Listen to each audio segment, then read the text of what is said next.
factory.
It's J-3 down.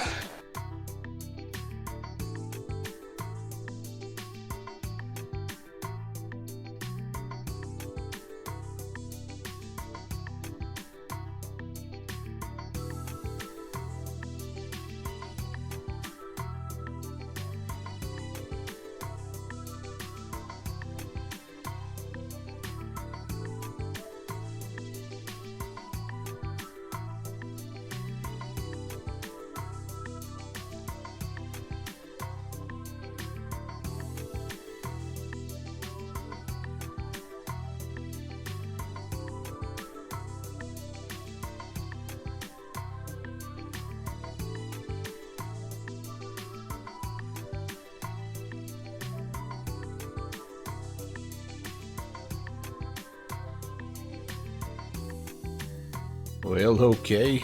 Test 1 2 1 2. Hello. Hello, hello. Happy Tuesday. Welcome everybody to Somerset here in New Jersey.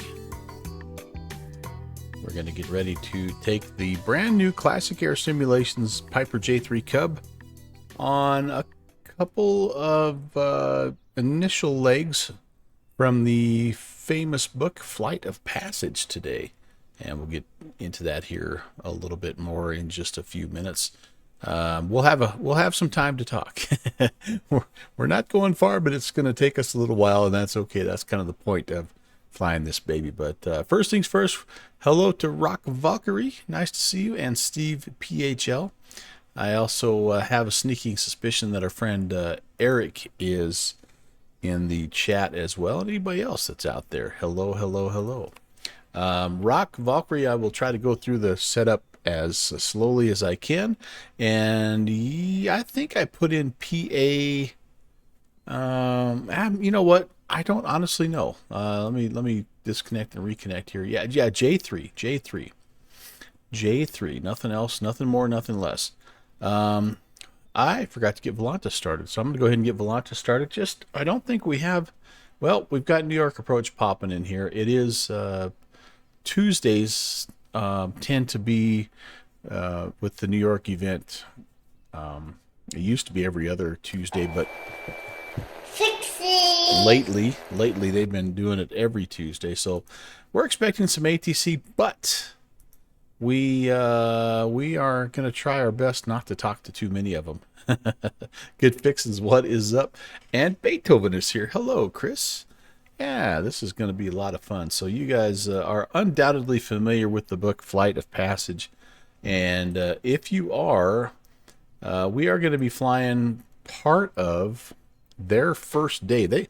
They made this entire trip, by the way, in 8 days.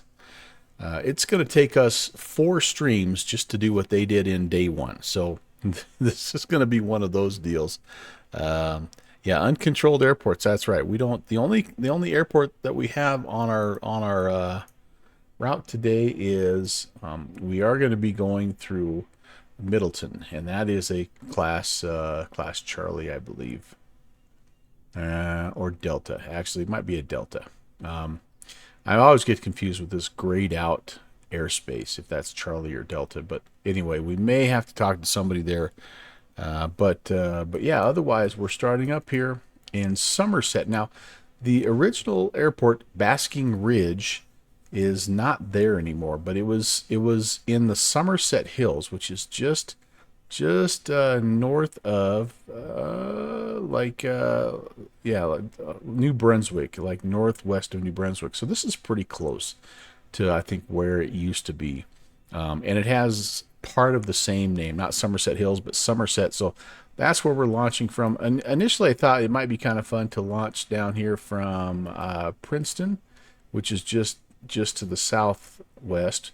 And Princeton has a pretty nice freeware scenery. This one we're doing as default, but it's okay. So I linked the Princeton scenery in, and I linked the Middleton scenery in as well. No scenery for Carlisle, so that'll just be a default. Hopefully there'll be some buildings there and all that good stuff. It is a TRSA. Oh, gotcha. Okay, gotcha. So anyway, our route today, and we're not going to fly it just like they did, because they had weather and they had to divert, and so they wandered around a little bit on their flight. So we're going to do it basically as our weather allows, and we have gorgeous weather today. Winds are light, skies are clear, and so we're gonna shoot initially just out of here southwest. We're gonna look for Lake Nakamixon. And then we're going to pop over here to Green Lake, and then we're going to look for the Pottstown Municipal here on the north edge of Pottstown, kind of the northwest edge. And then we're going to shoot a little kind of almost westbound here to this intersection. This is I-76. It should be pretty visible to us here. It's near the town of Denver, ironically, but and then hopefully we can keep track of this road, because this I-76 essentially leads us right to Harrisburg. And again, this will be the only field that we'll have to talk to anybody if there happens to be ATC. And Iowa Scotsman Ron, thank you so very much. I appreciate that. 37 months, holy moly. That's way cool. Welcome in, Iowa Scotsman. And does VATSIM do TSRAs? That's a good question. All right, but anyway, we may not have to worry about it, because as it stands right now, we have New York approach, and then we're going to be clear out here to Middleton, and hopefully, again, there won't be a whole lot of folks. And if there are, we'll just make a call. We're flight, or we're just VFR, not flight following. Our friend Eric Medner is coming in here. He took off from somewhere just a little north of where we're at, and he's going to do a little touch and go. Hey, Good Fixins is on the ground with us. Very nice. Very nice. I like it. So yeah, I don't know how many of these legs we're going to do, guys. I really don't. I don't have any grand ideas. I mean, sure, I'd love to fly the whole thing, but I mean, if it takes us 4 streams to do one day and they did 8 days, that's 32 streams worth of this stuff. I don't know. I love low and slow as much as the next guy, but that might be asking a little too much. So we'll just see. Yesterday was funny when Conti flew the Piper. Yeah, he's really enjoying it, and so am I. All right, I'm not going to kind of go through, the gassing up and all that good stuff, because you can do all of that inside, and that's where we're going to start. So this is for you, Rock Valkyrie, and anybody else, by the way, who has not flown this. So you're going to do most of your work here on the tablet. Hey, Pentagon, what's going on? Rob, welcome. Harrisburg, you got just a deja vu. You wasn't it Harrison nuclear plant with some serious problems? I don't know. I'm not sure, honestly. I don't know. It could be, but you can fill up the tank here, and we're going to top it completely 100% off, and this again is where you load up. I'm just going to be me here. We're not going to worry about a front passenger today. And I am going to have a little bit of payload, 20 pounds of baggage or something, who knows, snacks or whatever. The other thing that you're going to want to look at here is your engine condition. most likely will start 100%. If not, just do a repair and do cold and dark, and it'll kind of reset it. And then you want oil. You could put up to 5 quarts, and if you click plus, you can put too much engine in it, and then your engine doesn't like that. So don't do that. It also tells you down here how to start it. So if it's cold, you might need some primer. Right now we don't need any, and then you, of course, you need to give yourself about 6 blades of rotation, and then you go brakes, fuel, mags, and you rock and roll. So anyway, that's we're not ready yet because we haven't done any of that. But this is like your little engine status. And so if you've done something wrong and it's not starting, this is where you want to look, because you can flood the engine as well. So you want to make sure you're careful not to over prime it. And then here again, this is where you make sure all your tie downs are removed. The tie downs are gone.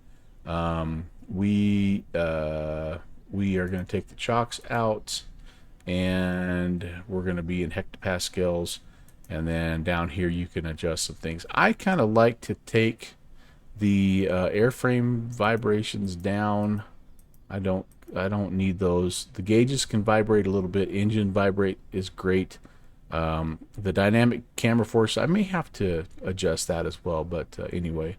And then I don't worry about the headphone sounds, because you can plug your headphones in, but the sounds aren't too bad.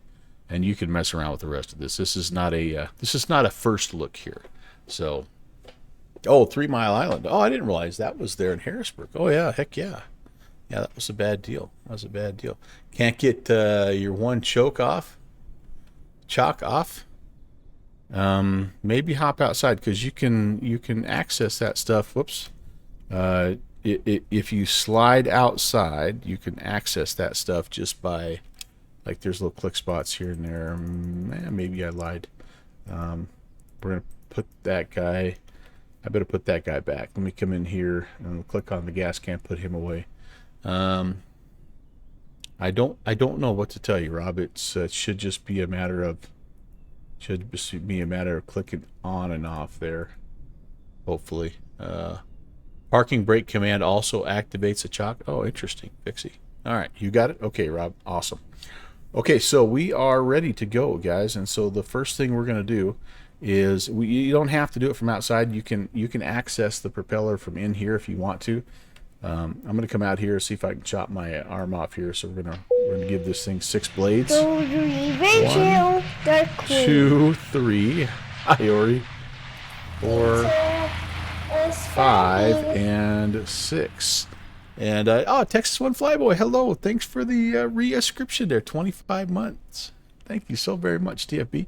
Great to see you. All right, so we've got that. And again, if you're new, you kind of come back in here, and yeah, we did our required rotations, and so we're good. We don't need any primer. So it's right, the old Test. it's the old brakes, fuel, mags. Or you're telling the guy outside contact, and you're giving it just a little bit of throttle here. And then again, you can do this from inside or out. Let's see how we do. Oh, it does not usually start on the first pull, but we'll take it. We will take it. Steve-O, hello and welcome. Welcome, you guys. So good to have you guys all here. And Flights with Joel. It's the Helicopter Tuesday, guys, coming on in. Welcome, Joel. Welcome, Raiders. So very nice to see you. I'm guessing that you probably already have a copy of this, my friend. If not, it's very, very much an enjoyable aircrane. Red Heron, hello. I said aircrane, didn't I? Airplane. Yes, very nice airplane.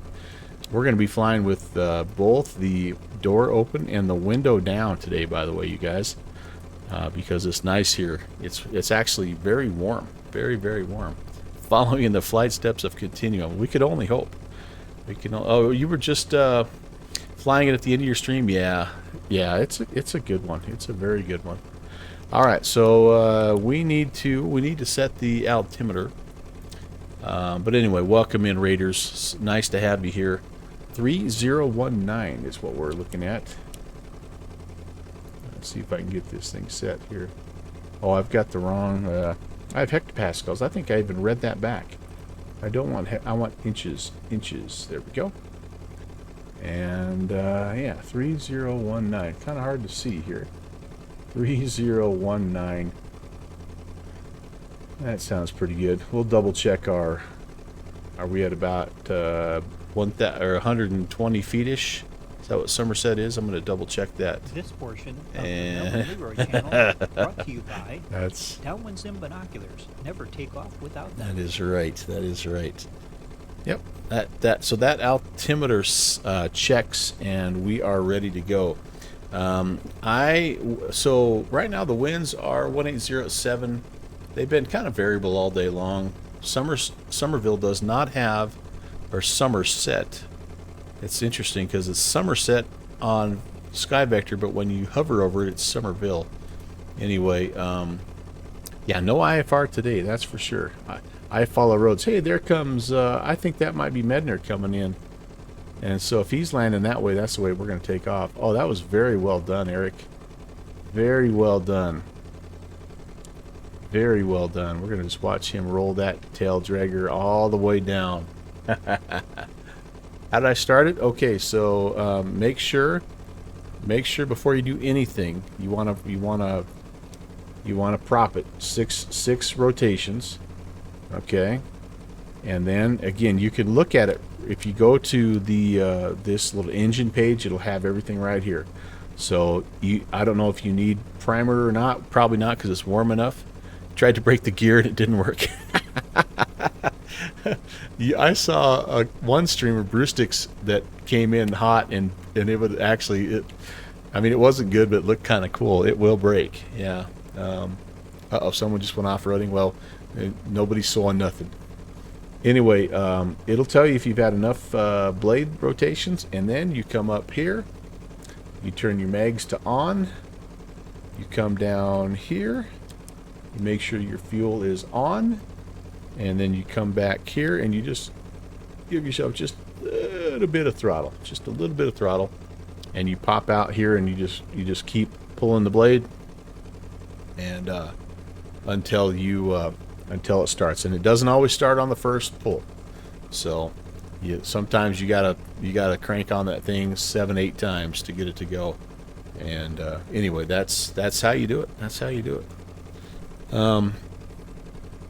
All right, well, I have the time set for like 6:30 in the morning, so we'll have good daylight here, and we're very, very near a runway here. What runway are we near? Looks like runway 30. Perfect. So we're going to be departing essentially the direction that we want. We're going to turn slightly to the southwest. The Somerset CTAF is on 123.0. I got to get my radio going here. All right, so get all the power switches on and turn this on. That's the transponder. Spin the squawky on until that comes on. And we're going to squawk VFR. We're going to go 1200. There you go. And then, what'd I say? 123.0. And then, of course, once we get going, we're on 2280. Video check. I can get you 5. 7 by 5. Anybody hear me? No. No. Dang it. All right. Can't see the altimeter. What? So you can come down here, and if there's too much vibration, you can change all of this. You can change all of this. So that's you just put it to whatever you feel comfortable with. All right. Somerset traffic. Cub 11816 is on the taxi runway 30. Somerset.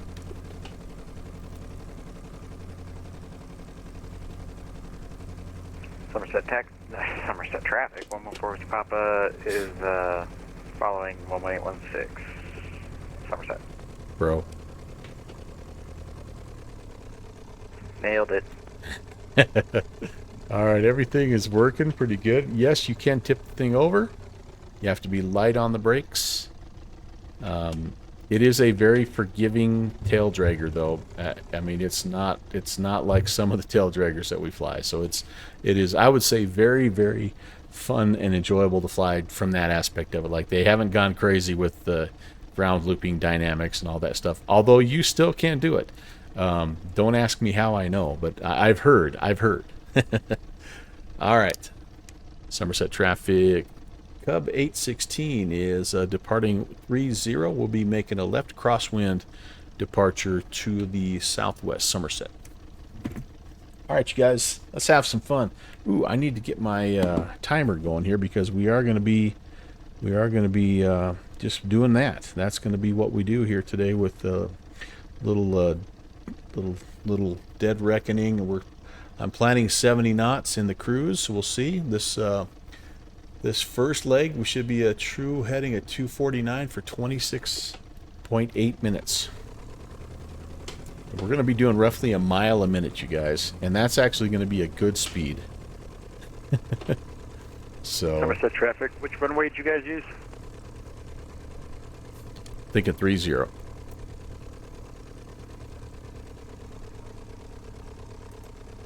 right, it's crosswind basically no matter what. It's 8-knot crosswind. It's this.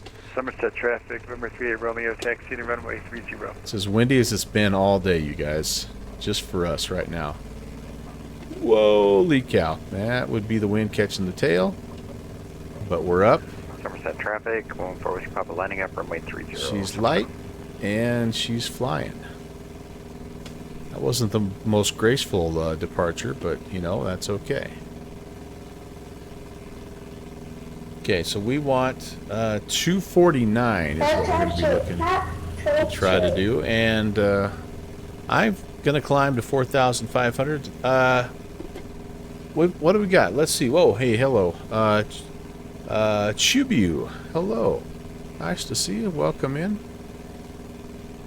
Somerset traffic. Cub 816 climbing through 400, departing the area to the southwest. Last call, Somerset. Okay, there's 270. So let's keep it coming here. 249. I'm going to pull back the RPMs a little bit. I don't know what the sweet spot is on this, but what I kind of have been trying to do is just look at the oil temps. And right now we're in good shape here. I'm thinking we can climb out at 2,300 and then cruise somewhere like around 21 or 2,000. Alright, we're looking for, by the way, our first waypoint here is visual waypoint Lake Nakamixon. But we should see a lake off our right here if it's... oh my goodness gracious. I recognize that voice. Our friend Steve H.E. Dell. Great to have you guys flying along. This is going to be awesome. And as you can see right now, we're clipping along at just a canvas width above 60 knots here. I just about said something that Conti normally says regarding bees, but I'm not going to do that because this is a family show. Trying to get myself back over here to 250 at least, huh? How about 250? Could we do 250? There we go. That's going to be fairly close. The wind generally, again, light, but kind of out of the south, so that's why... The traffic, Kit Fox 9 and Mike, departing runway 30, VFR departure to the southwest. Even though our sky vector is saying 261, we're going to kind of... lining up runway 30. We're going to let sky vector sort of angle us into that wind a little bit to try to hold our course. Now, again, we do need to climb up. There are a few airspaces en route that we need to get above, and that's most of them are 2,600, so that's why I'm going to go all the way up to Somerset traffic, going forward to Papa, clear the area. Last call, Somerset. We got some of our boys in the background Somerset traffic following us here, I'm sure. Departing runway 30 to southwest, Somerset. This plane's almost as bad as the helicopter. When you hop outside, you like lose all control of everything. But yeah, almost to 1,000 feet.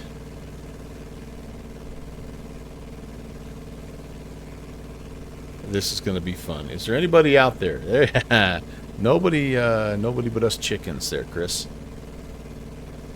We do have, we're en route now. I'm going to go ahead and switch to the 2280, and we'll just kind of monitor that. We have no way of monitoring a second frequency, I don't believe. Oh, yes, we do. Monitor. What can... Southwest, Somerset. So we could monitor COM 2. Ah, I've heard people in the know talk about this radio as being sneaky good. It's kind of like that radio that you get on the CFM Shadow that Gemma Studio makes. That thing is really, really good. A lot of features, a lot of functionality.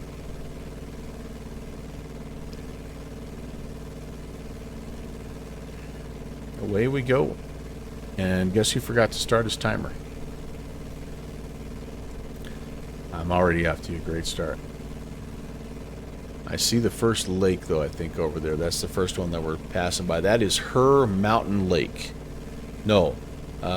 Spruce Run Reservoir. Spruce Run Reservoir. Somerset traffic. Well, 71 Hotel. it's one of those. Left crosswind runway 30. The fact that it's off to our right, that's a good sign.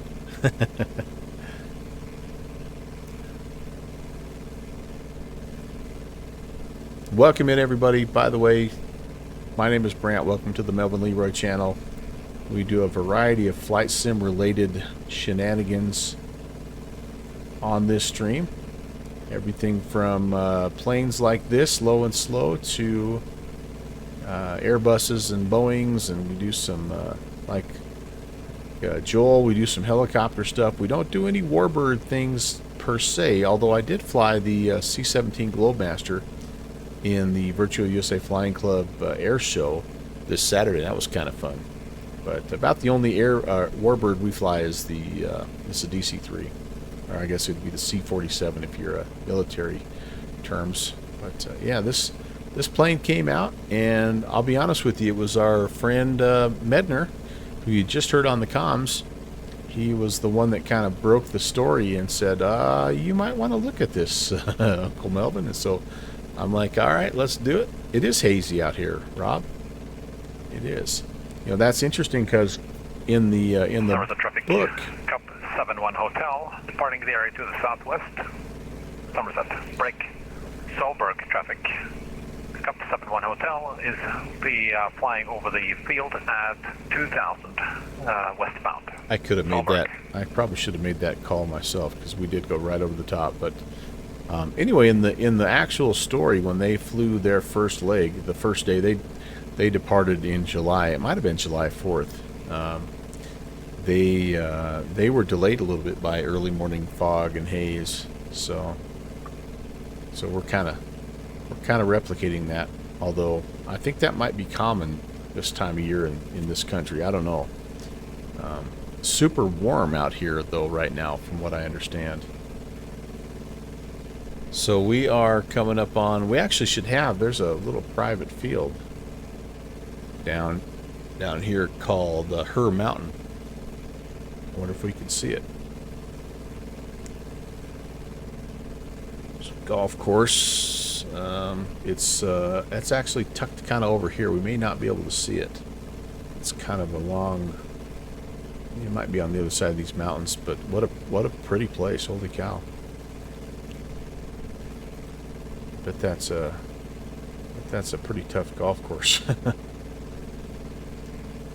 Lots of trees.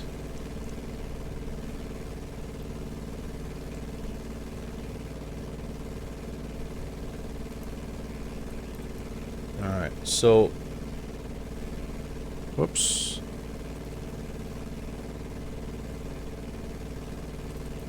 I won't try to belabor the point here, but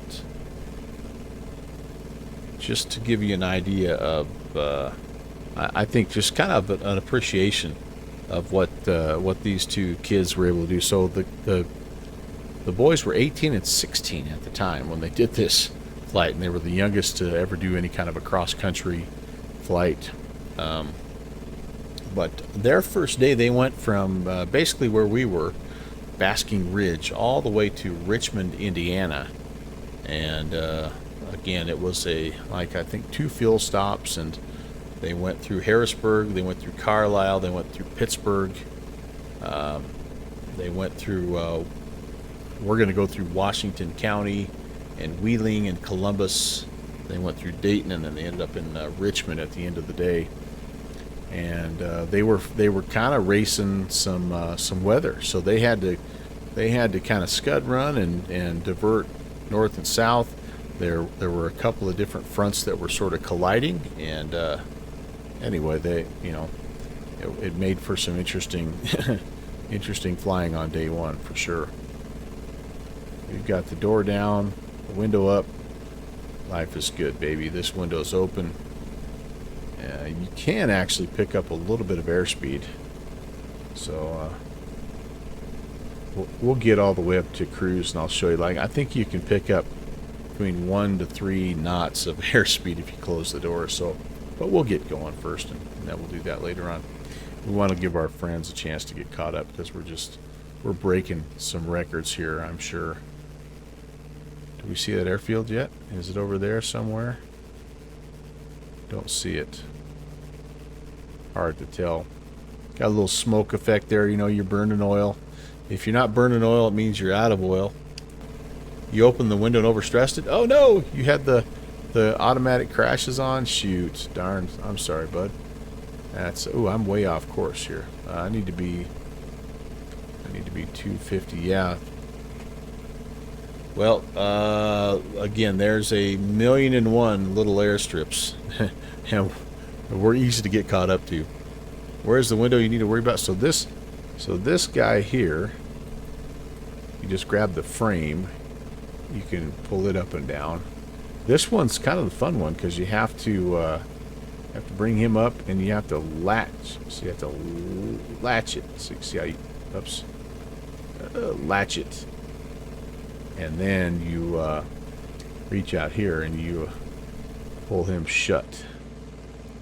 And then now we're just going to be all kinds of aerodynamic. You open the one on the right. I forgot about that. I heard a few people talk about that, say, hey, don't do that, because that causes your crash thing to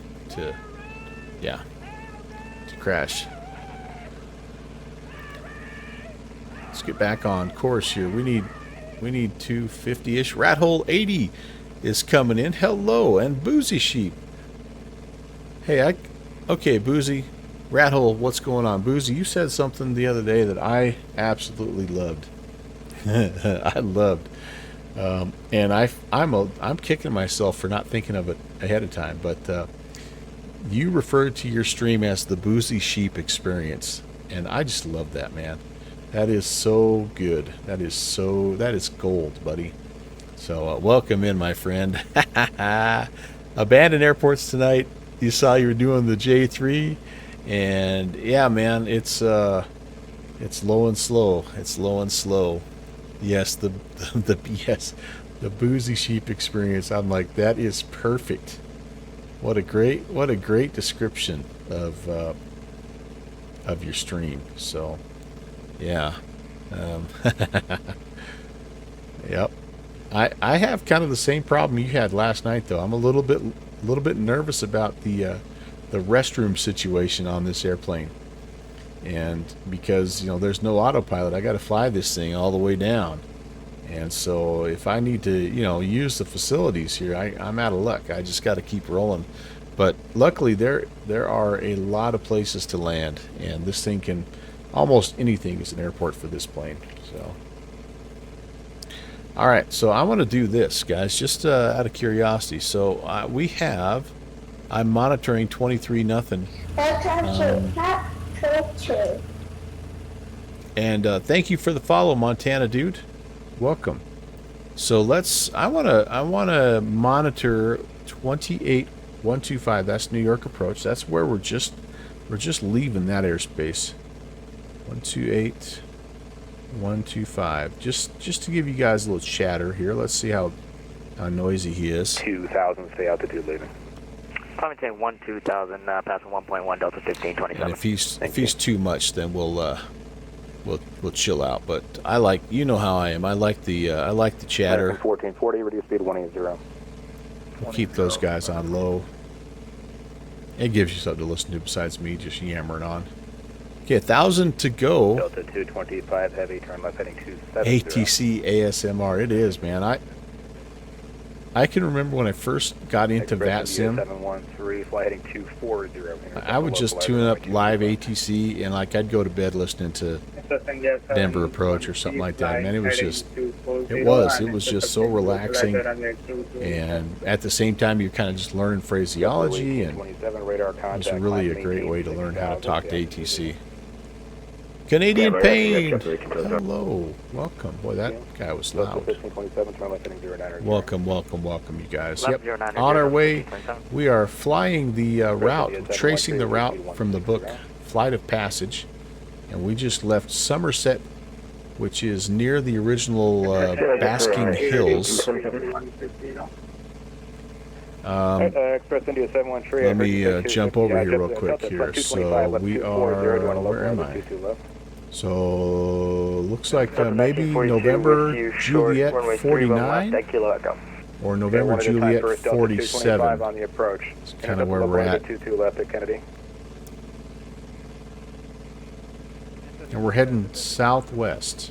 Delta 225, 3 miles from Zalpo, maintain 2000 until established, cleared ILS 22 left, maintain 180 knots until I could Zalpo. still turn him down just a little bit, couldn't I?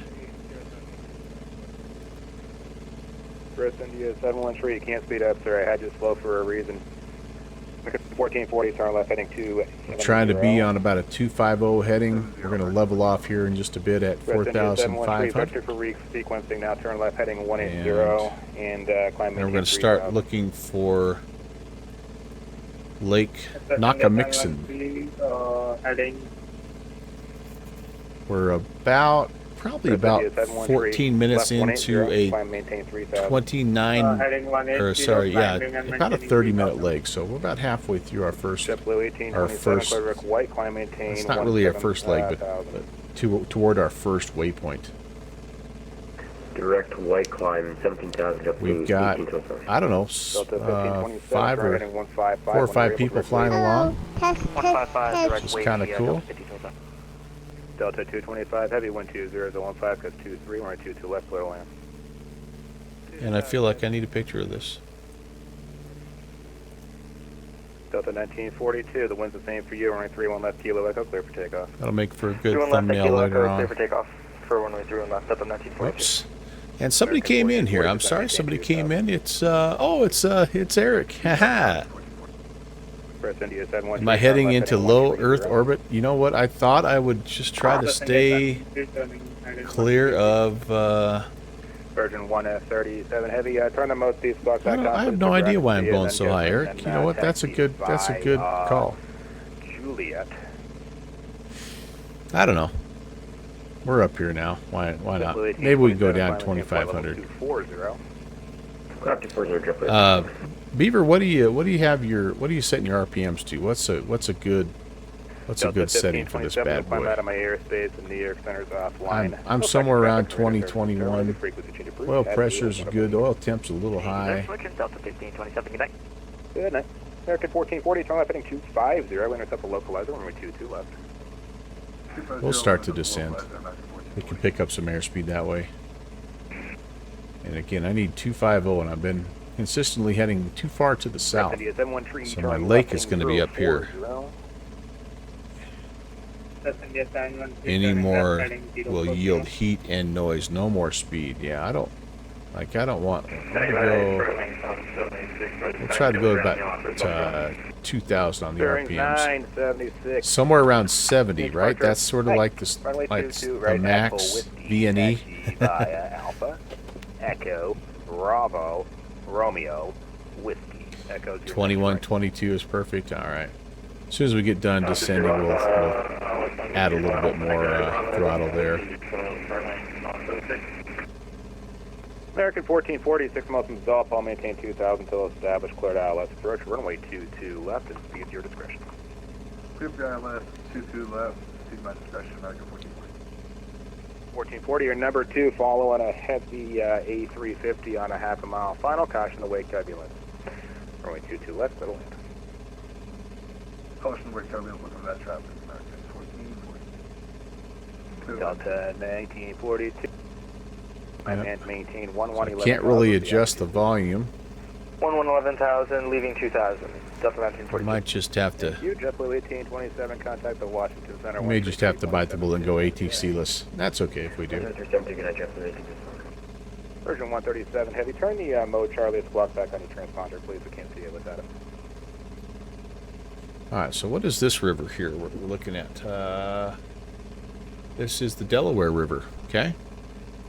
Delta 225 Heavy, welcome aboard. You can exit right hotel if you're able.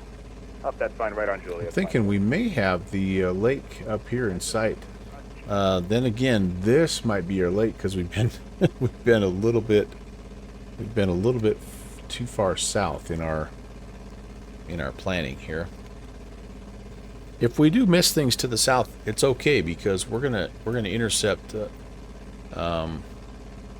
Well, actually, no, it's not. We gotta nail this lake because that lake. Then we have a another 15-mile run to Green Lake. Sorry, Green Lane Reservoir. So we got to kind of hit this. My standby is oh gosh. Standby. Hold function. Wait a second. We want ALT. Thank you, Eric. Thank you. And I was inside the 30-mile ring. Yes, I was, the Mode Charlie ring. They're going to have a number for me to call, I'm sure. I was tempted to fly this completely without transponder and radio, but I thought, you know what? No, I'm going to have guys flying with me, and I want to be able to talk to them. So that looks nice. Again, I've got daylight settings here. It is it's about 6:45 in the evening where I live. So this is a 6:45 a.m. sim setting. And it's quite nice, I think. 70s as much as you can expect. 120s VNA, you think, okay. No chance of motoring your way to that speed. Especially if you're full of fuel. 20 pounds of baggage and 210 plus pounds of pilot. So I love all the animations, just the little things. These geek me out. I love that. Altimeter 3021. That's information. Foxtrot line ILS. I love this. If you put the person in the front here and you turn, she moves with the with the airplane. I think that's way cool. That's way cool. You can also have, like if I hop outside right there, you see. Actually, I shouldn't see both. I shouldn't see both.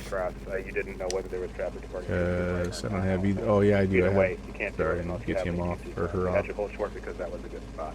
Hold your position. It also has the ability to add custom avatars. So like if you've got the what's the one where you can add your pet?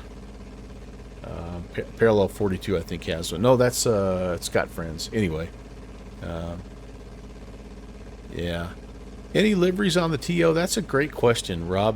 This plane's only 3 days old, so I don't know how many liveries are 4 days old. How many liveries are out there? But I bet it will not take long to be sure.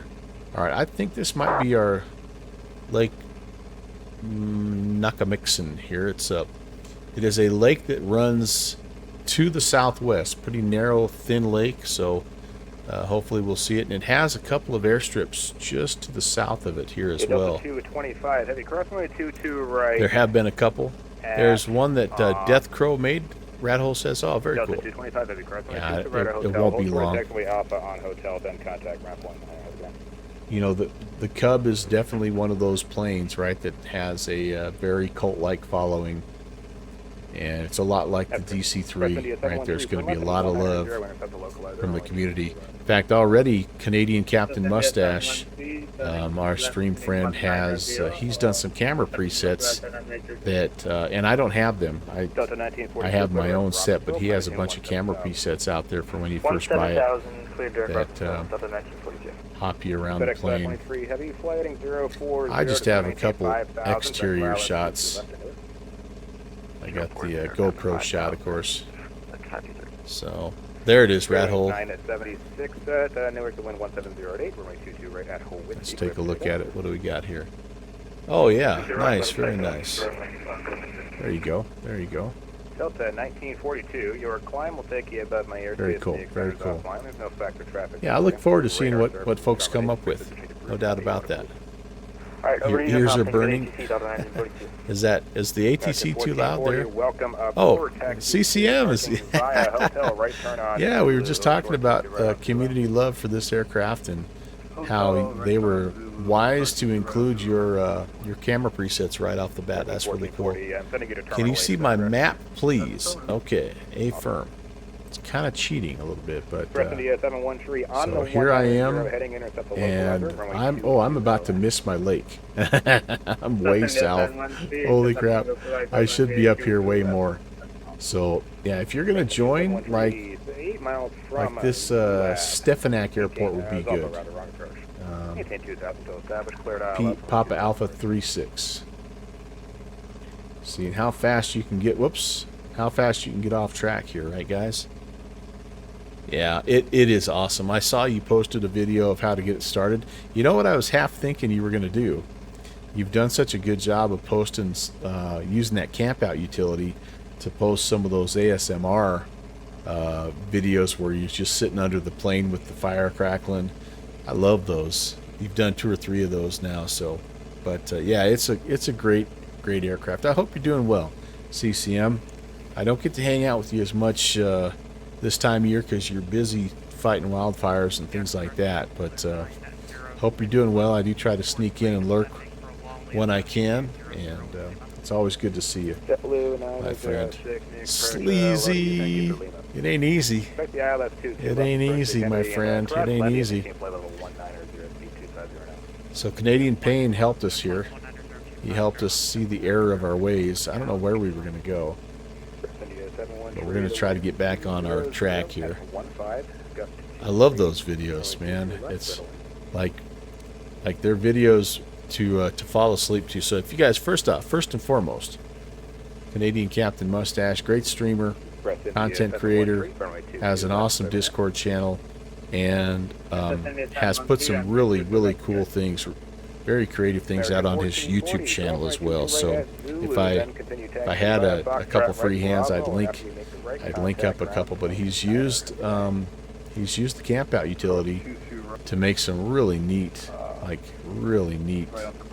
videos, and yeah, you guys all, I'm sure you have that black screen, or the green noise black screen thing. Well, it's a little like that, only way more aviation related. And anyway, Sleazy, how are you, my friend? Happy Tuesday.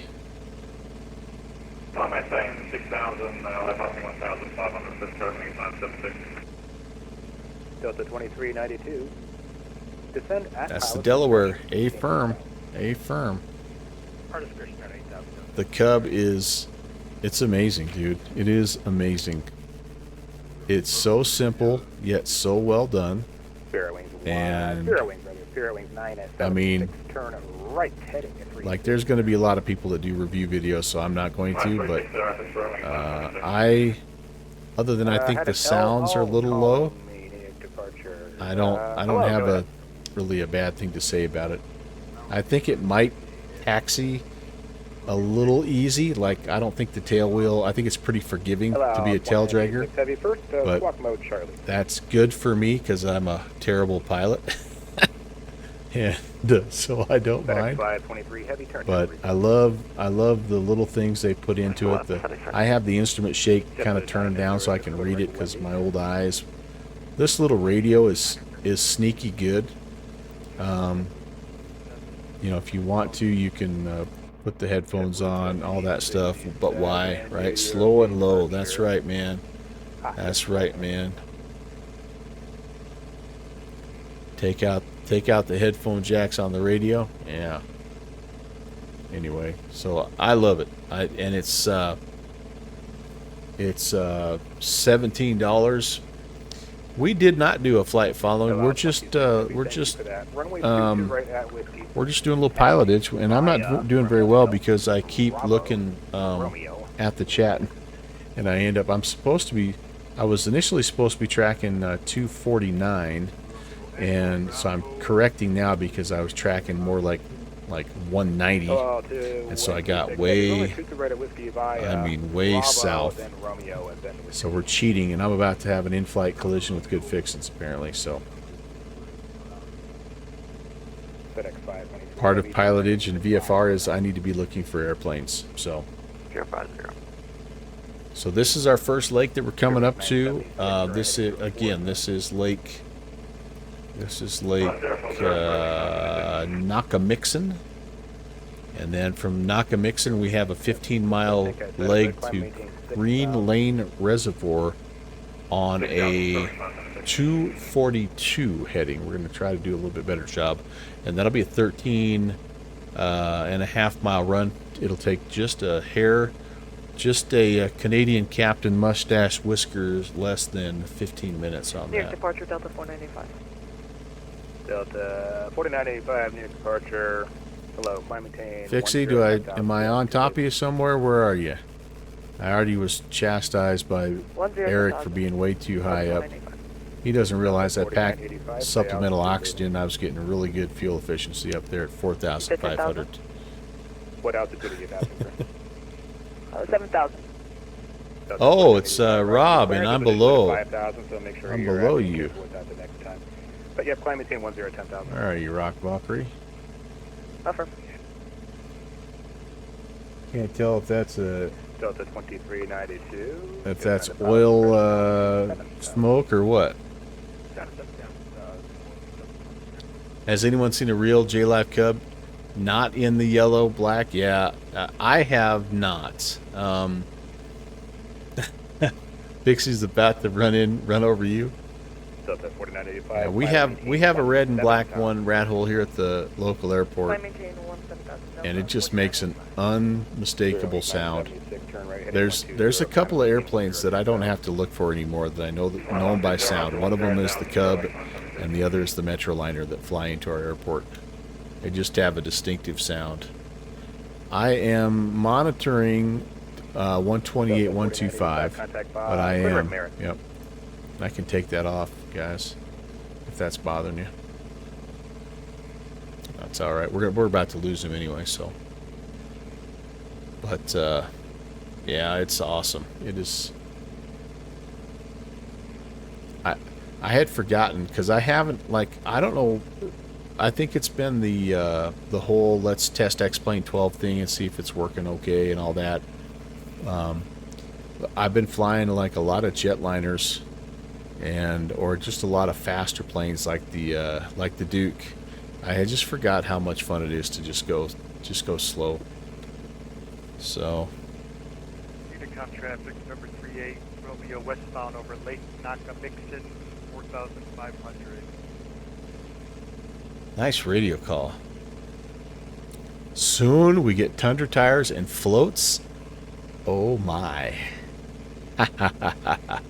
Oh my. Oh my. This is this developer's first aircraft to my understanding, by the way. So if this is kind of what we can expect from him, then wow, let's keep him coming. Keep him coming.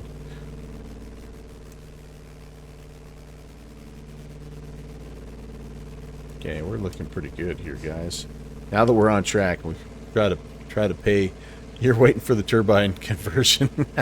Well, they have that, right? Like the Savage Gravel and all those that Got Friends have made, right? They have all those carbon cubs and right, don't they? I think. I don't know.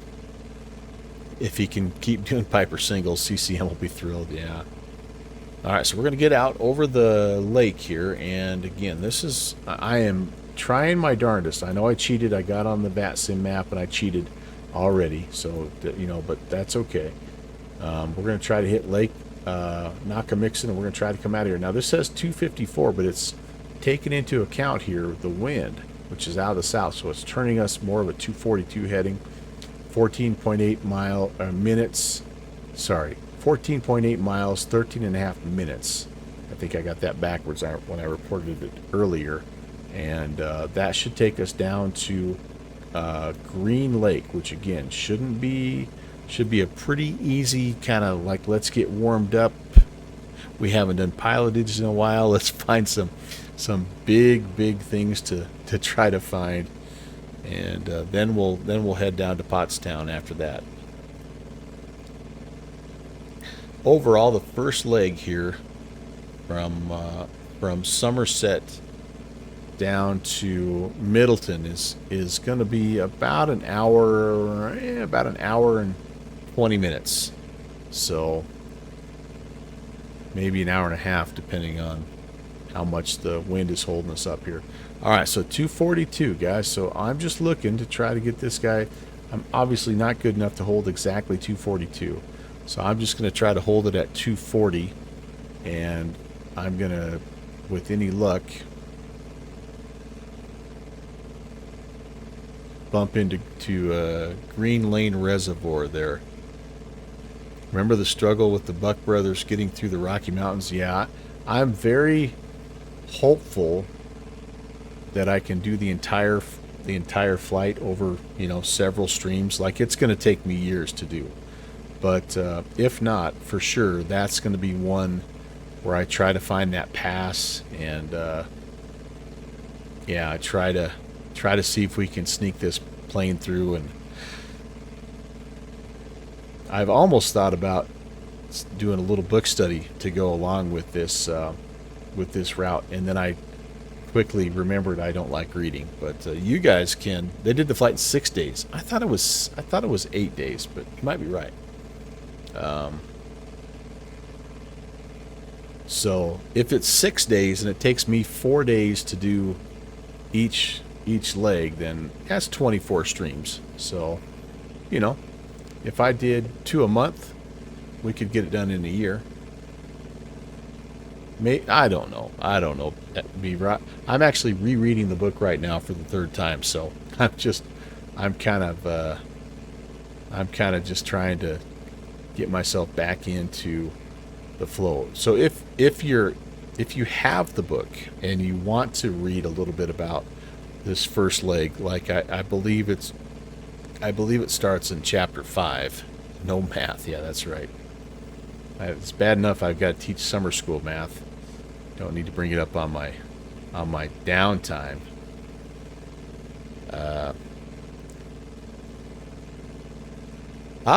So you're right, Chris. This would be a great plane for celestial navigation. Yes, indeed. Cap crash. 2-degree deviation from course mean you'll only be 2 miles off the course by 60 miles. That's it. Huh? That's pretty good. Yeah. What always kills me, Captain Crash, and where I'm horrible in pilotage is factoring the wind correction, and so I let SkyVector do that for me. I don't know how close it really is, but I try to limit when I'm flying pilotage. I try to limit my legs to no more than about 30 miles if I can help it. So that tends to help, and also aiming for lakes is good. When the Rinker boys were doing their flight, Kern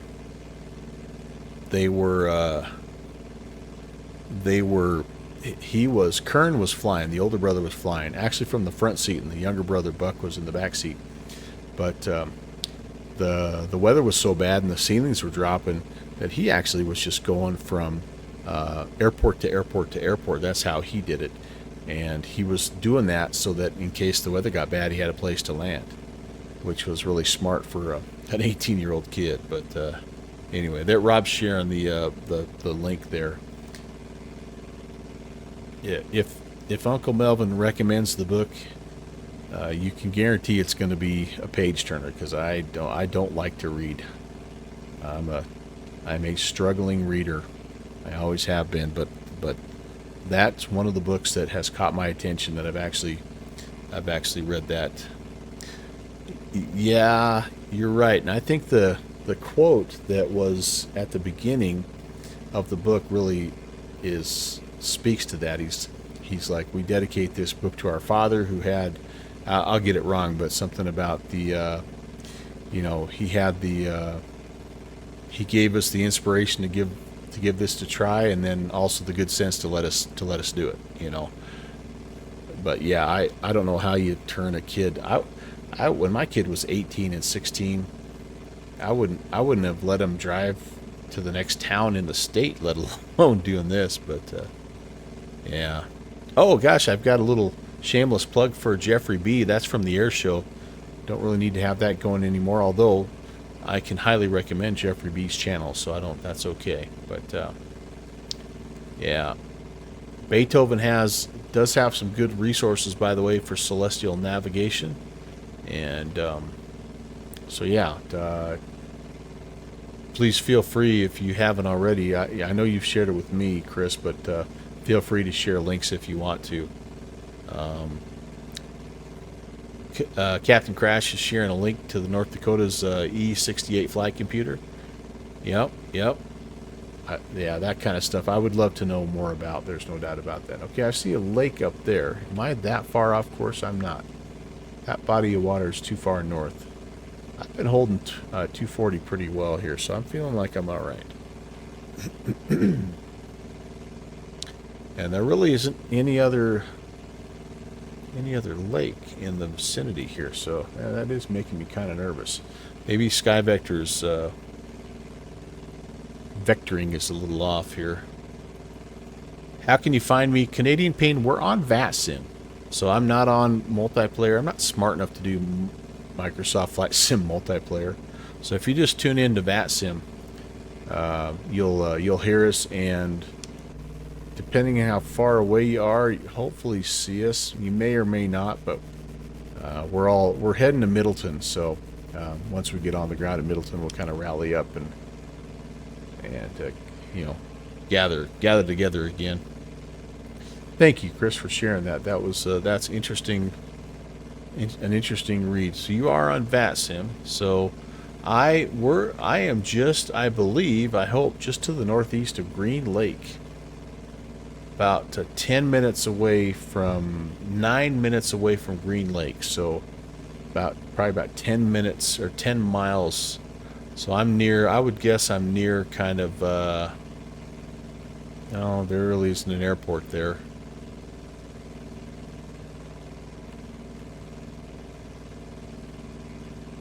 I'll hop back on the VATSIM map. We'll check our progress here. So, yeah. I'm coming up on Gold Mine Field. I'm not doing a very good job. That is my lake. So, I'm going to have to come off of the SkyVector's true heading here. So, let me come over and let's go 254 for just a little bit here, guys. We'll just...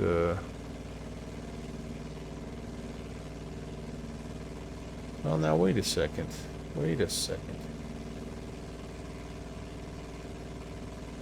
No, 240 ought to be 250.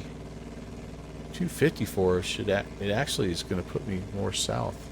Well, you know what? We were right. That's our lake, so I need to kind of... Traffic November 38 Romeo. Piper Cub, 4,500 westbound over Quakertown. Quakertown, okay. That's where we should be. We should be up here, but I'm like way down here for some reason. I'm way down. I'm not doing very good this first one. This first leg. That's okay. We'll get better, right?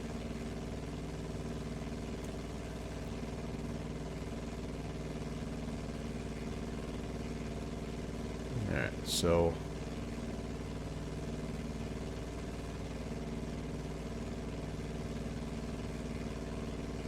Yeah, maybe that 254 is going to be more.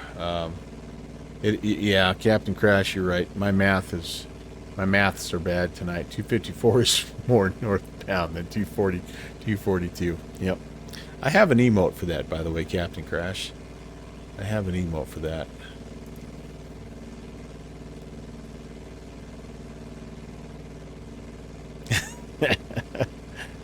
The ironic thing, Captain Crash, being the fact that I actually teach high school math. And I can be that bad at math. Red, wet compass reads backwards. And I do have a little trouble with that. I'm still getting used to that, Captain Crash. I am, like, you have to... So if I want to go to 40, like, I need to turn left and sort of draw the compass back that direction. And so it's taken me a little while to get used to that. You teach high school physics. Yeah, I'm sorry. I'm really sorry. Applied math. That's all that is. That's what science is, the cool math, man. You get to do stuff with it. Yeah. No, I'm just not the smartest knife in the drawer. That's my biggest problem. All right, but that's okay. We'll get back on. This is our second visual waypoint. And anyway, Canadian Paint, did that help? Are you able to get... Aha, got me on traffic map. Yeah, look for November 11816. That is me. Ooh, there's some stutters. Out of nowhere. Chemistry is applied physics, and biology is applied chemistry. Yeah, there you go. The sciences, man, that's where it's at. That's where it's at. When kids say, when am I going to use this in real life, you can say, well, we're just about to. Sit tight there, Junior. You're a Charlie Fox Echo Tango November. Very nice, very nice. Are you on Volanta by chance? If you're a Volanta person, I can friend you. There you are. Are you a Volanta person? No. If anyone wants to friend me on Volanta, it's just Melvin Leroy. And feel free to add me as a friend. Just understand, if you do, what is Volanta? It's a free flight tracking tool from Orbix. Yes, that's right, Boozy. I will not only stalk you, I will judge your landings. I will judge your landings on the internets. I'll stalk you. I have a particular set of skills. A couple of nuclear plants up there. Yeah. The 240 course is... so that the 240 is supposed to be the true degrees. I don't know. You know what? When we get on the ground, Captain Crash, let's look at it together. Because I may be misunderstanding this. I may be that might be why I suck at pilotage. Is I'm totally misreading my my sectional. I should be using my E6B and actually drawing it out. So that was the thing with the boys when they were flying. The one in the back seat had his compass and his sectional and his pencil, and what he was actually plotting the courses as they went. And you only use the compass is only used for major cardinal directions. And you know what? I feel bad enough about myself already, Eric. I've literally missed 2 lakes. Hey, there's our nuke plants, though. That's good. That's good. Yep. We're gonna try. We're gonna try, Eric. We're gonna try. You saw how much I hemmed and hawed about my route today when you took me off task from my summer school duties. By the way, I need to publicly call out my friend from Norway for leading me down a rabbit hole and causing me to be less than productive today during my summer school duties. Land of spicy rocks. So would that be physics, or would that be chemistry, or would that be biology there, the nuclear plants there? Crash, I'm thinking leans towards the physics side of things, right? All that energy and stuff. They are lovely. It was the best hour of the day because I don't have any students anymore. They finished up last week. So I've literally been working on all the projects from the entire year. Captain Crash can back me up on this. Like when you teach, you have all these things that you know you should be doing that need to get done, but you kind of have to put them in the to-do pile. And then, you know, like in the summer is when you do it. And so that's what I've been working through for the last 3 days. The nuclear is physics, the results are chemistry, and the outcome is biology. Oh, you're on vacation, hence the 3:10 in the morning time of day. Yeah, Eric, it's good to fly with you, man. I've missed it, and I know you've been busy. I hope your school year finished well, and thank you for the idea, the suggestion of the aircraft, and thanks for joining tonight. Appreciate that. Appreciate Steve PHL being here as well. He's flying along, and Rock Valkyrie, of course, you heard in the background. Good fixins. Thank you guys so much. And then we're picking up Canadian Pain as well. So if anybody else is out there flying along, welcome. I'm sorry I'm not as good as like flights with Joel. He pops outside and everybody, you can see everybody and all that good stuff. I'm not that good. I'm not used to having lots of people flying with me. Usually we're out in the mountains of Idaho or something trying to avoid each other. So what am I going to do about this cloud? Scud run. What are you going to do about that cloud? Yeah. I don't think it's really much of a cloud, honestly. It's more just haze. Yeah. I'm just going to kind of stay where I'm 152, baby. 1,000 below, 500 above, and 2 miles to either side. CCM, take care. Thanks for stopping by, buddy. And again, thanks for helping make an incredible aircraft even better. Be well. Stay safe, dude. I worry about you. But praying for you all the time. And thanks for all your hard work on the front lines. Canadian Captain Mustache is a real-life aerial firefighter, and he flies aircraft into places that you shouldn't fly to try to help save lives. So he's a real life badass. He flies the Aero Commander.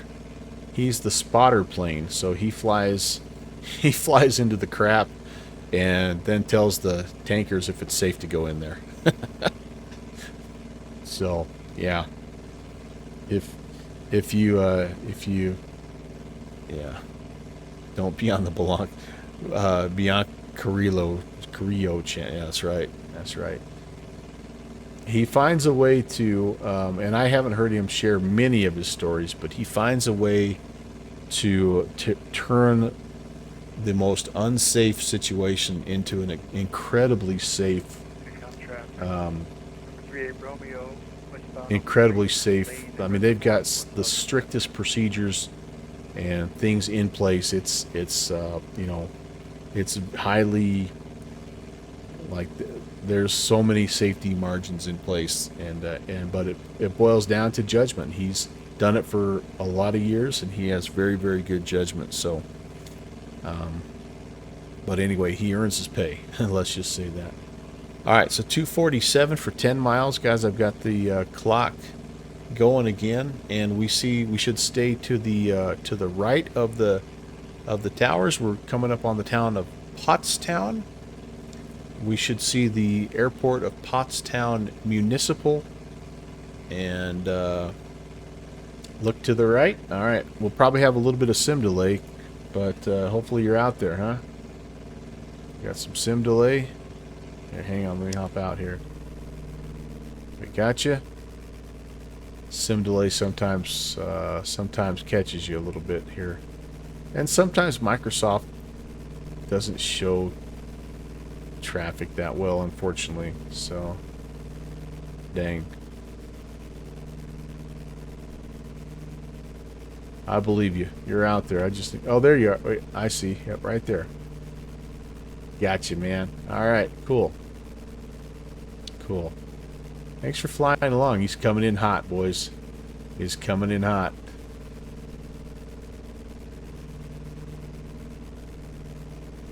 Very cool. Very cool. Call Green Lake. Yeah. I'm not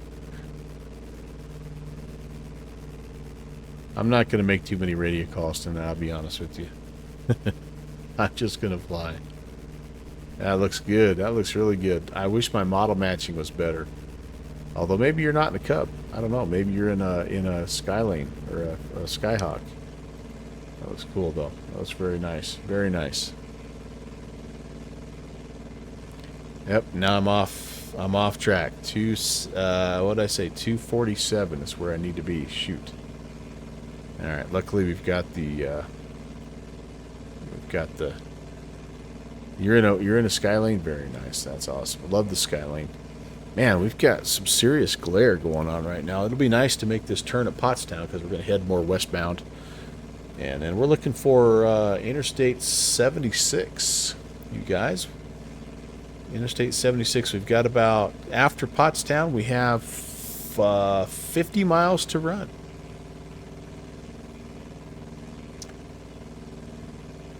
Let's see if I can.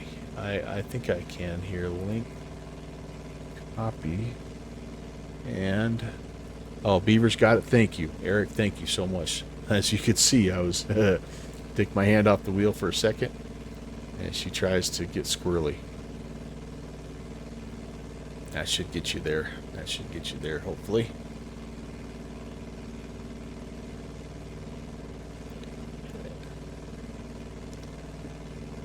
And if you wanted, you could just do.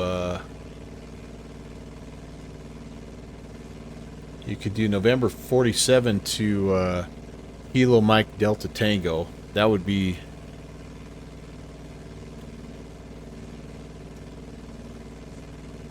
the simplified version of that. We're flying right over. This is Pottstown, which is November 47, and I'm looking for the Pottstown Municipal. I am on course. Chris is confirming. Thank you. Be the first time all night, Chris. An hour into the flight, it's the first time. All it took was a couple of nuclear reactors to get us on course. On course, of course. That's right. But yeah, if you flew those two, that would get you there. And again, it's about 50 miles from Pottstown to Middleton. We are going to make a full stop landing at Middleton and check our fuel. I guess the only other thing about this plane that I don't really know is I don't like, did they not have a way to check their fuel? Did they not have some kind of a gauge in the wing or something? Or did they literally just have to know their fuel burn and check it when they landed? Because currently this is the only way you know how much fuel you have. Oh, it's just the fuel cap. So they had to actually land and check. Okay. It has a cork float. Yep. Oh, it's right up in front of your face. Duh. Ha. So as that thing goes down, you see, Boozy, Fixie, Captain Crash, you guys are awesome. I just learned something. Very good. When the stick's gone, you start sweating. I love it. I love it. And look at, check the animation. I turn, wiggle, wiggle. I turn, wiggle, wiggle. That's awesome. Good old cork on a stick. Makes me want to go fishing. Oh, this is so cool. Let's do this. Maybe. There we go. Get rid of my ugly mug. Just enjoy the aircraft. You can open the cap right now. I'm not going to do that because it'll fall out and I'll have catastrophic trouble. I'll do it when we get on the ground though, because we're going to take on some more fuel here. Boozy, you can be that kind of an influence, man. You have an influence on me and those around. I'm going to resist.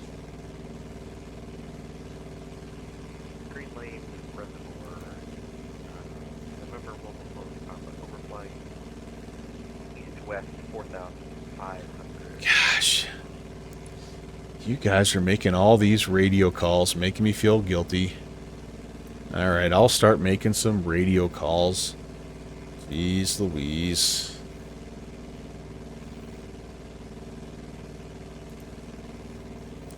Boozy, it's awesome. Like, it is.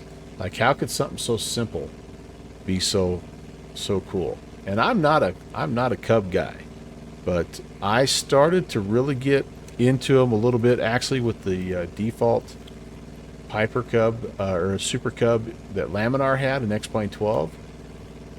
And now this one is kind of taking me like almost over the edge here. It is. The modeling is really good. It's just really responsive as well. And it flies as I imagine a Cub would fly. Very, very docile and forgiving, yet when you need to, really maneuverable. Like, I've messed around, as I'm sure you have, and tried to slip the heck out of it, you know, from about 1,000 feet down, you know, just try to slip that baby into a little tiny grass strip. Yeah. Oh, I forgot that the A2A guys had a Cub. That's right. And you think this is even better than that? That's high praise. That's really cool. All right, Kernahan Buck, what are you seeing out the front, man? Are we seeing that? Seeing that? The airport should be on kind of the northwest side here of the town. There's the Pottstown football stadium. Hey, there's our Captain Payne, or Canadian Payne. Had too many captains and all that stuff in there. Oh yeah, okay. So you're talking back like in the FSX kind of P3D days. Yeah. I loved their, speaking of 182s, I did love their Skylane. The simulator's changed, yeah, just maybe a little bit. Oh, there it is. Okay, so I'm going to make a call here. We need to be off of Pottstown, westbound, essentially. And we're looking for Interstate 76. Oh boy, man, that sun, that reflection is delicious, isn't it? I mean, it would suck, but in real life, like, that's what you'd have. That's what you'd have.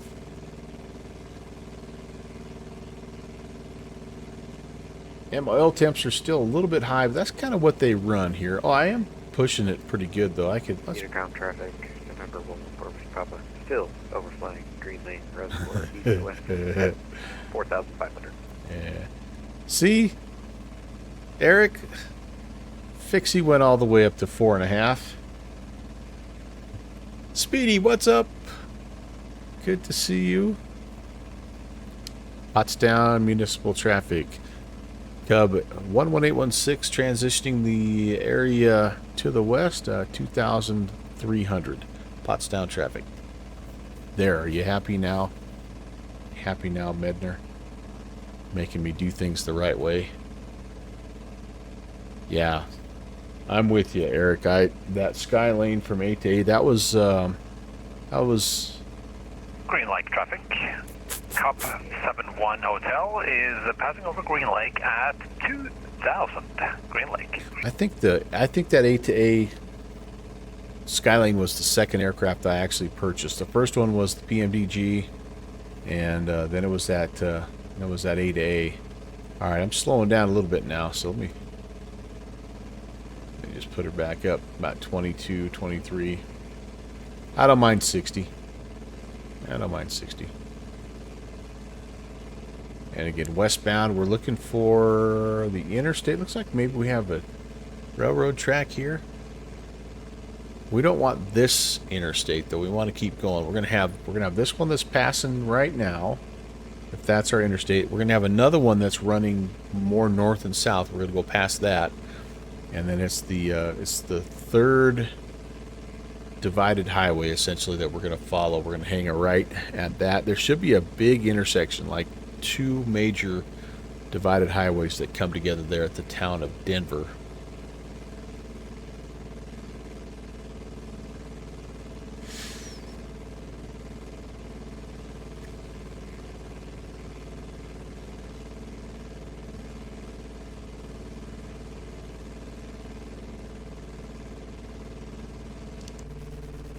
How we doing, guys?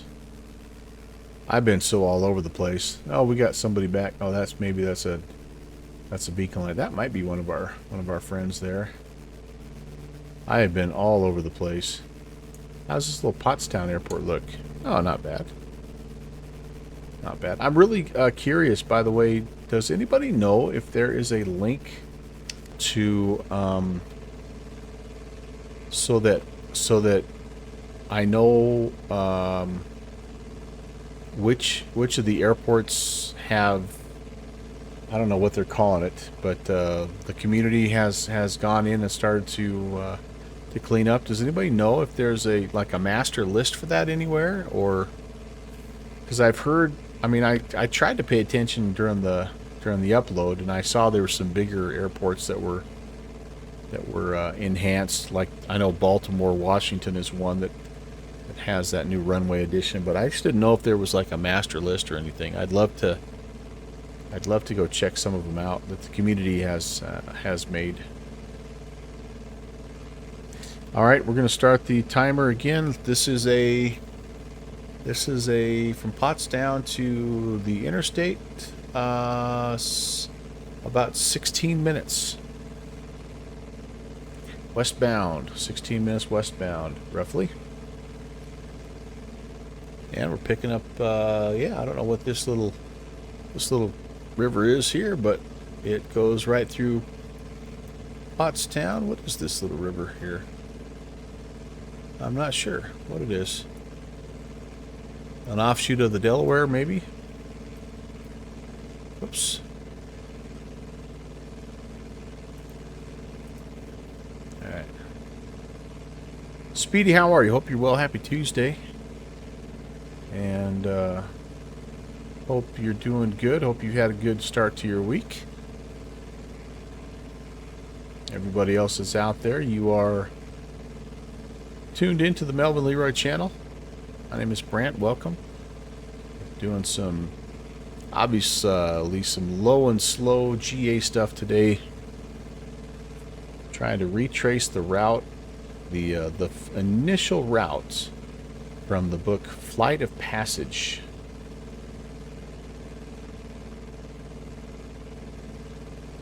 Have I checked if the MSF add-on has such an inbuilt function? Yeah, I haven't. Beethoven, that linker just pretty much shows what you've put in to the sim. It's just a way to manage all the things that you've downloaded essentially. So anything that's Asobo based is completely separate of that unless you link it in some way to it. So yeah, I wasn't able, anyway, I didn't see anything. Feeling a bit rough, and it's early Wednesday for you. Oh man. Well, you made it to hump day, buddy. After today, downhill. Flight sim nerd converging on the story in a book. It's so nerdy it breaks my heart.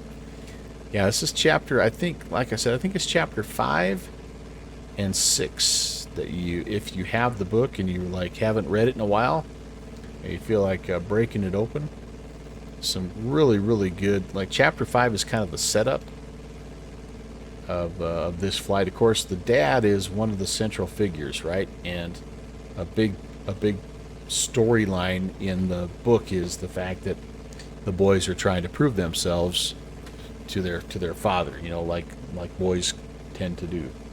And but of course he is like the hype man here because he was an old barnstormer and super proud of what his kids are doing, as you also would expect. And so when they were gonna fly this first leg, of course they were wanting to get up at first light and get going, and his dad's like, no, you're not gonna do that. He kind of made it a big family affair, had a big breakfast, and had actually set up a like a media almost send-off. Had invited a bunch of his pilot friends and their families. And anyway, he's like, it's too foggy. You can't take off anyway. Plus, I've got people that are gonna watch. And so they didn't actually leave until like 9:30 in the morning. They were going crazy.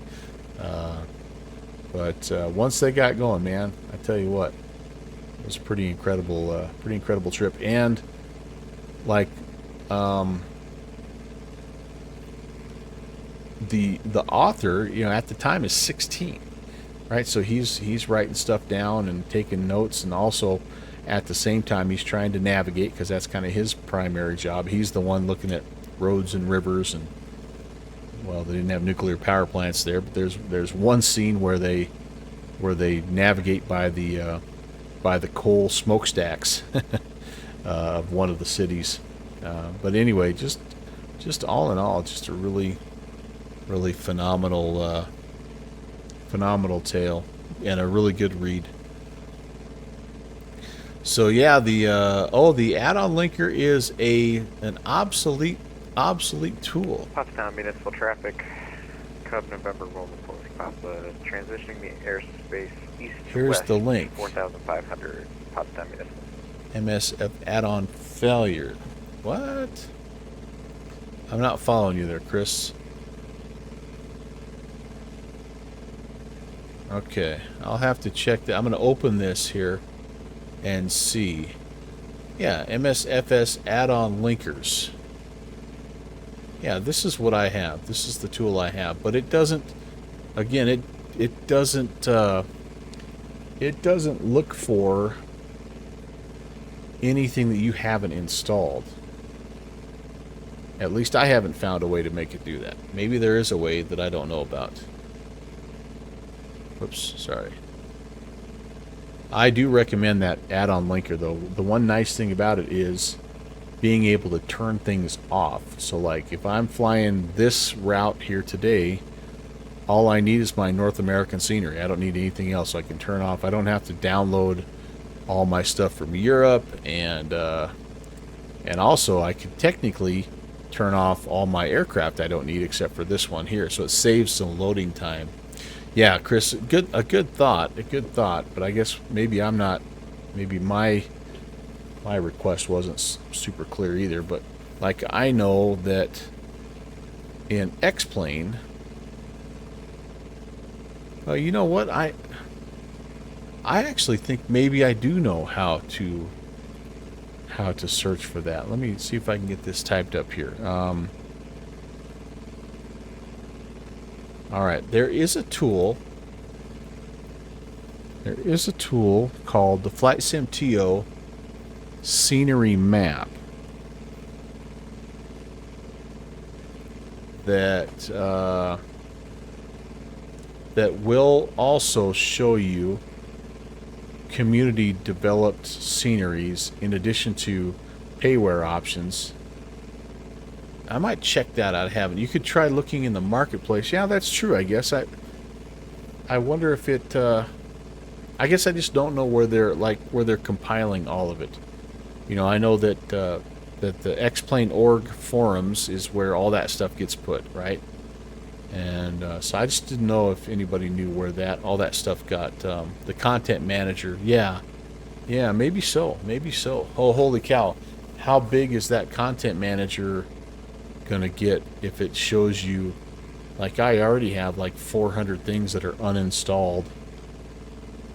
Oh Lord. Yeah, that's gonna be interesting. Gotta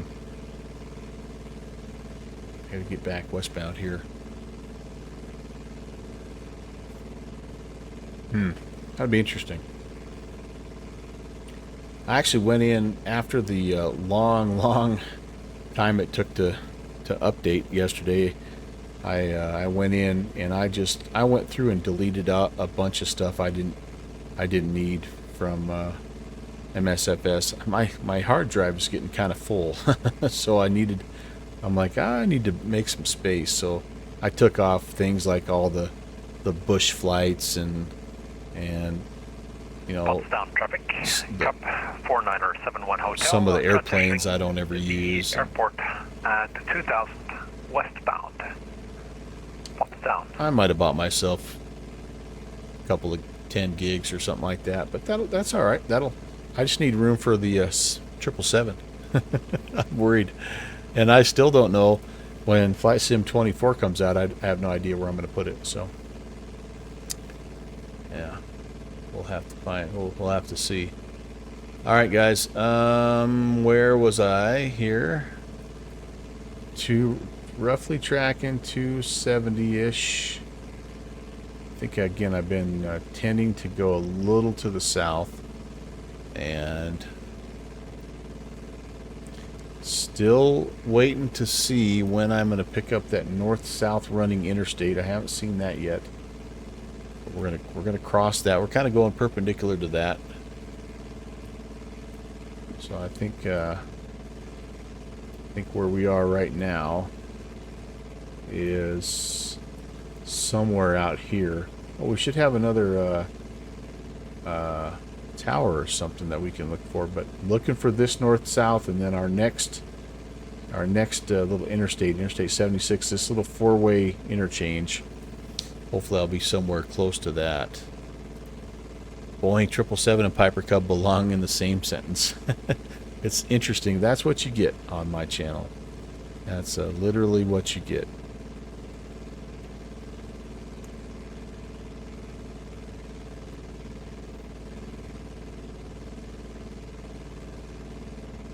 We could land on that.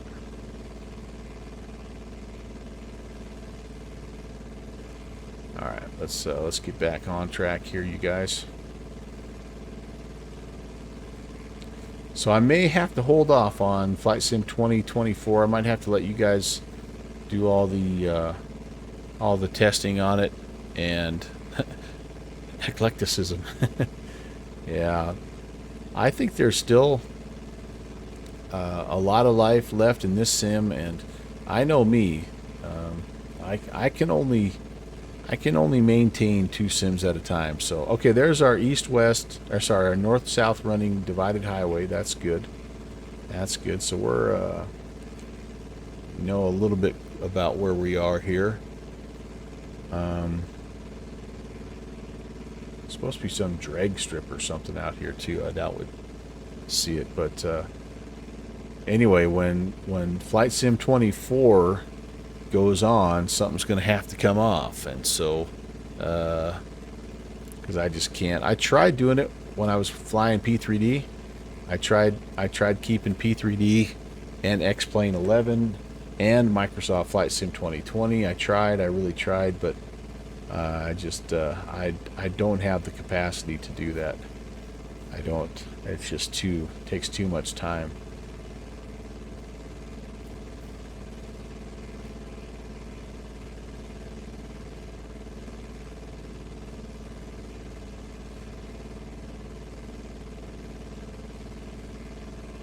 Okay, plugging along.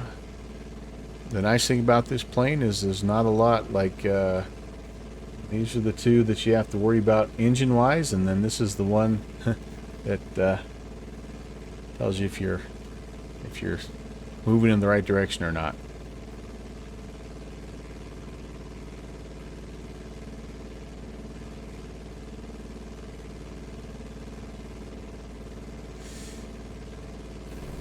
Get a little bit of a noise change, by the way, when you open the windows.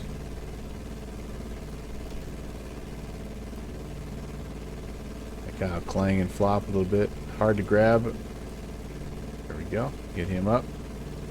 Get a little breeze going in here. It's warm. It's warm out here.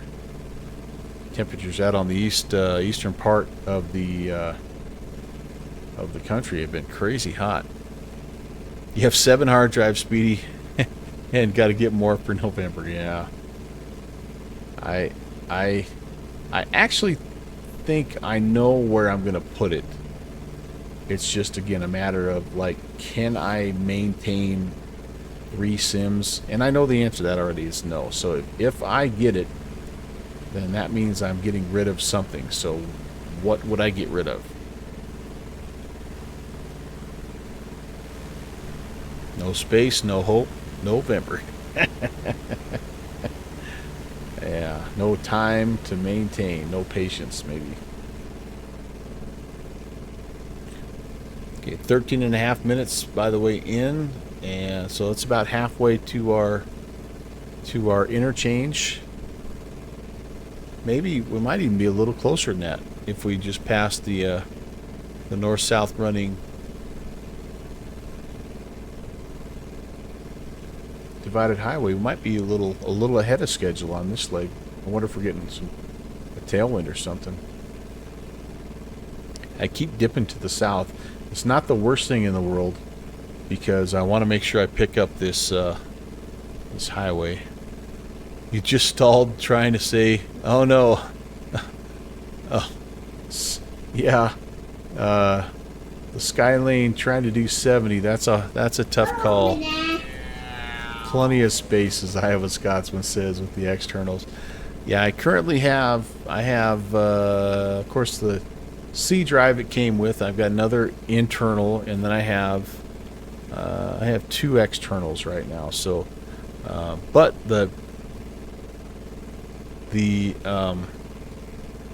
I'm a little worried about USB connections. So the other thing that's coming up potentially in my world that might help, and this may be the biggest reason why I wait to get 2024, is I think I may have a computer upgrade in the near future here. So I'm in the works. I'm efforting to make it happen. You have 64 gigs of RAM that can be upgraded to 128. That's nice. That's nice. That's double. I've got 32. I think I could go to 64. But I've got all the bricks are filled up for that for me.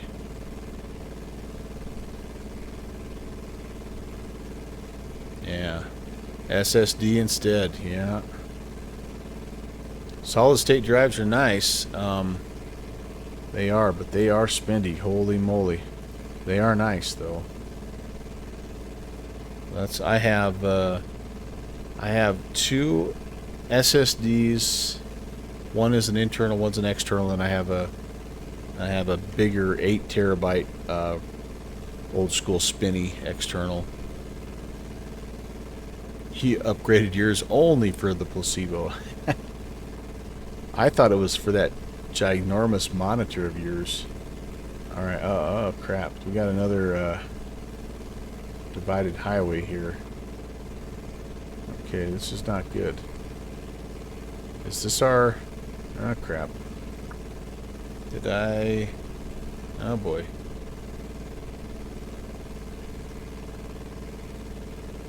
Oh boy. Okay. Well, I'm only 16 miles or 16 minutes into a 26 minute trip, so I'm thinking I must have misidentified that first highway, and this must be the one, the north-south runner. Hey boy. Yeah, because that one bends back off and runs back almost to the east, so that's definitely not our guy. Okay, well, we'll just keep going. We'll keep on plugging.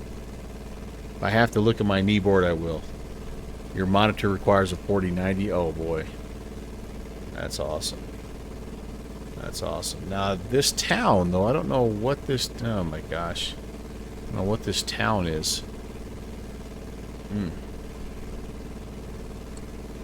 I'm heading west here. And I don't have... The one thing this doesn't really do is... I mean, there's no magnetic drift with the wet compass, so you're good. Heck is this town? How far south am I? I hope I'm not clear down by, like, Honeybrook or something.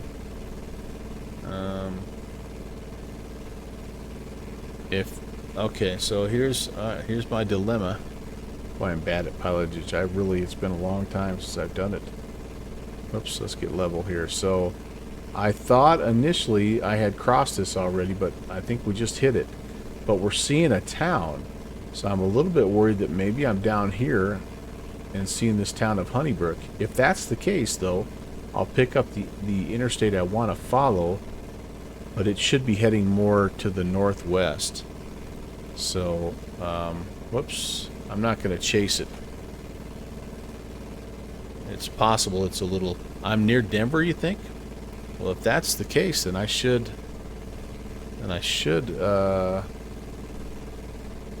I should have seen the... You're struggling with your nav too. I may have to look out the knee board. Again, Denver. If it's Denver, I should have something running to... Maybe it's this guy right here. Maybe... It should be a divided highway. And that's not... Those are not divided highways. Mm-hmm.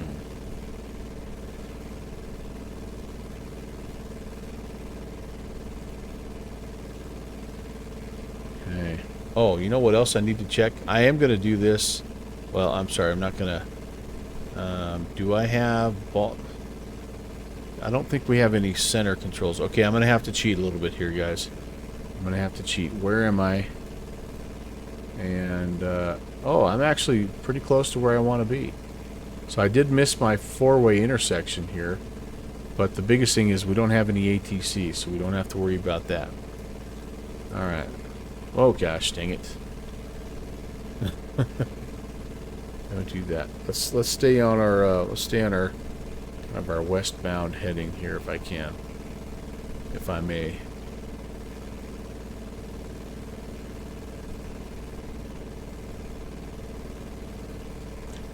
I don't know if that's it or not. There's a little bit of a body of water. I'm seeing that. We want that to be north of us. That's up near Schaeferstown. So that's good. And this might be our road, actually. Doesn't look like a divided interstate highway is the problem. And MSFS is usually pretty good about displaying those. But I bet you're right. I bet this is the Denver Bowmansville area. So, and then there's Ephrata. That's even a little further down.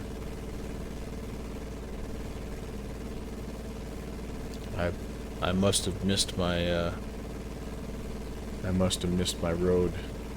All right, I'm gonna head over kind of by this lake, because this lake here, if it's the Schaeferstown area, that my road will be running just south of that lake. And my next leg is 280. That was only 21 minutes though, so that was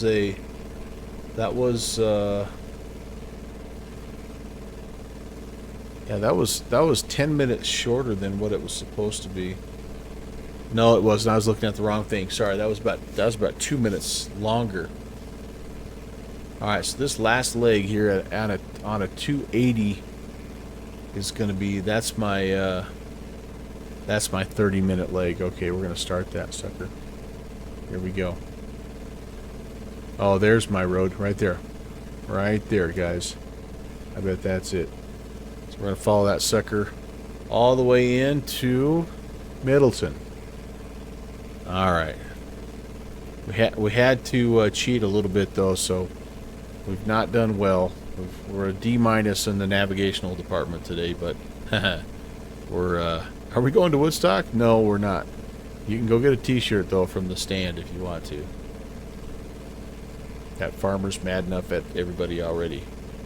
That lake's probably Schaeferstown Lake. I'm thinking it is. Looks like it has a little island in it. You know, one of the things that Conti talked about, which I thought was really interesting, you know, his perspective as a real-world pilot, is he does not like navigating this way, because he says what happens is you look out the window, like at that lake, and you think, oh, that kind of looks like the lake on the sectionals, and then you start to believe that it is that lake, when in fact it could be a whole different body of water. And he's like, you can just get into a lot of trouble quickly doing it that way. He much prefers the heading and stopwatch approach. So we're kind of using a combination of both. But, you know, I could see, I mean, we've already done that kind of like at least once, if not twice, on this flight, where we've seen a lake and we're like, oh, that's our lake, and it wasn't. It was like 50 miles away. So, yeah. You can convince yourself, and I can't even imagine what it's like if you're low on fuel, or you know, it's getting dark out and you know you need to get down, or the weather's closing in on you. And I guess if it's getting dark, you can maybe at least see some beacons and things like that, but I don't know. So if that's Schaeferstown Lake, we should have a municipal, Lancaster municipal to our south. It may be a little far away for us to see, but down there somewhere. Confirmation bias. Yep, that's exactly what he was talking about. You want to believe it, so you convince yourself that that is Schaeferstown Lake.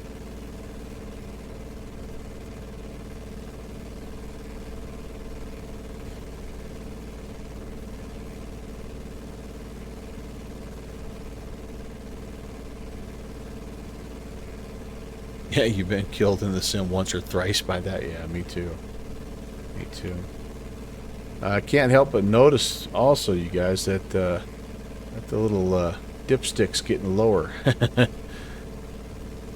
I think they made it all the way to Carlisle before fueling up, but I think we're gonna fuel up at Harrisburg. So the plan, by the way, tonight is to go from Harrisburg to Carlisle, and we'll make it that far tonight. And then, you know, next time we do this, that's where we'll start, is Carlisle, and we'll just try to keep working on their day one trip. They went from Carlisle to Pittsburgh to a place called Washington County, Pennsylvania, and then they went on to Wheeling, Ohio, Columbus, Ohio, then into Dayton, and then finally ending day one in Richmond, Indiana, Richmond Municipal in Indiana. And what I'll try to do, guys, is share ahead of time as much as I can, you know, when I'm going to do these flights, as well as, you know, if I have any scenery add-ons or anything like that. It'd be really cool.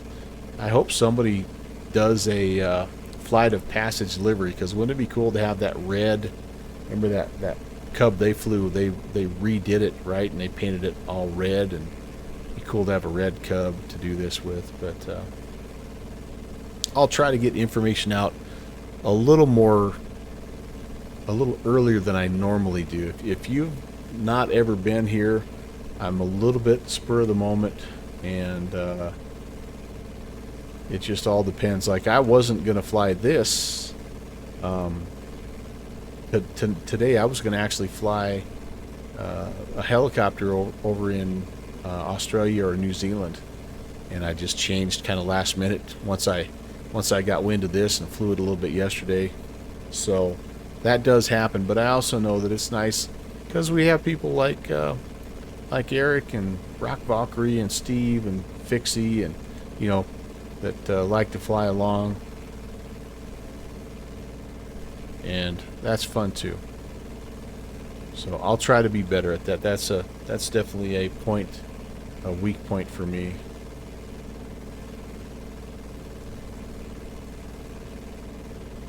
Have I really lost that road? This isn't the road over here, is it?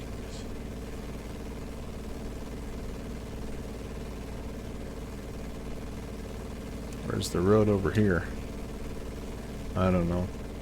If we're 280, we should be pretty close. Yep. I'm with you, Eric. Does this have a paint kit? I didn't check. Does this have a...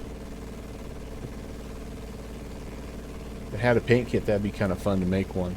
Because it's a pretty simple livery. 71 Hotel is the tail number, but I would keep, you know, we would keep our own tail numbers. It's a pretty simple, just plain red. I don't even know if it has a stripe on it, honestly. Can't remember.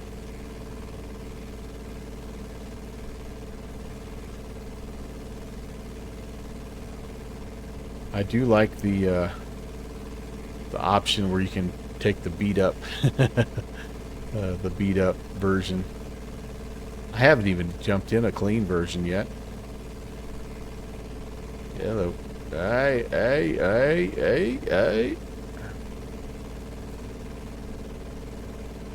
Put, put, put, put, put, put. Smoke on. Smoke. In 3, 2, 1, on.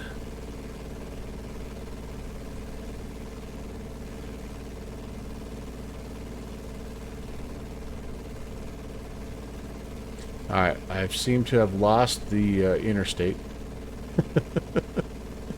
And I still have like 22 minutes to fly, so that's not good. I have not done a good job at any time today. 280. Whoa.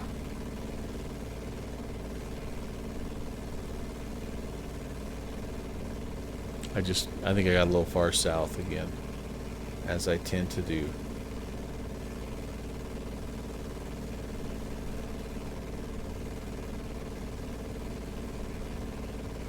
That could be it right over there. Can't be that far away from it, can I? If I hit the, there's a big frickin' river. What is this river? The Susquehanna River. Like, if I hit the Susquehanna River, I know I'm getting close.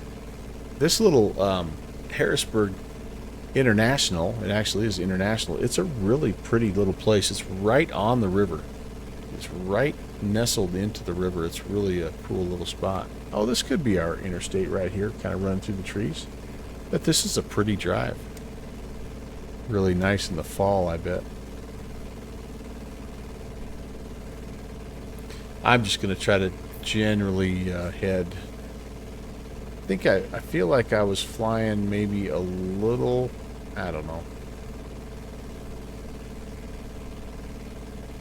I think I was heading a little south.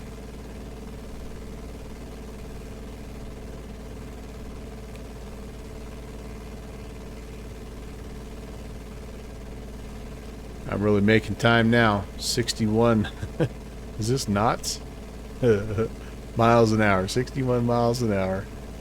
If you're on the ground in a car, you're going faster than me.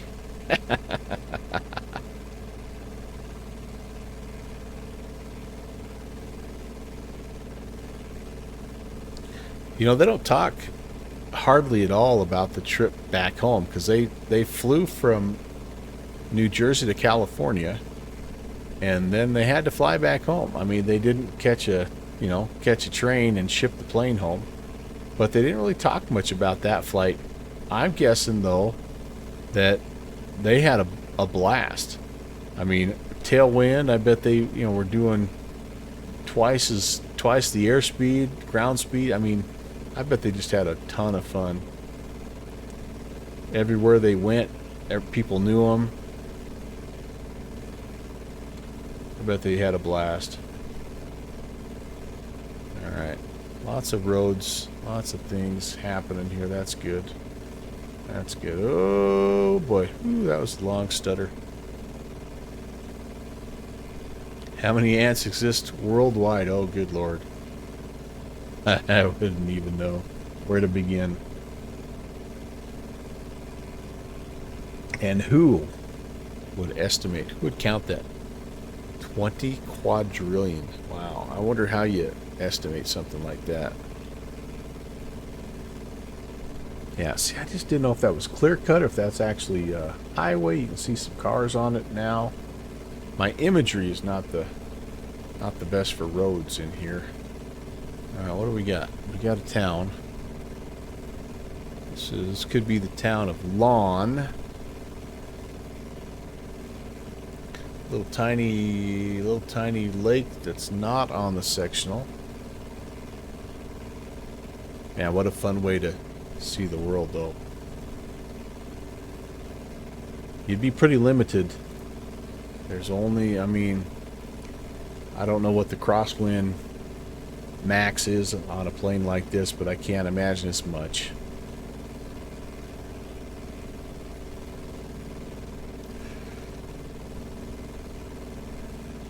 Most places that you would be going, you could easily get there faster in a car and cheaper. Fuel is cheaper, but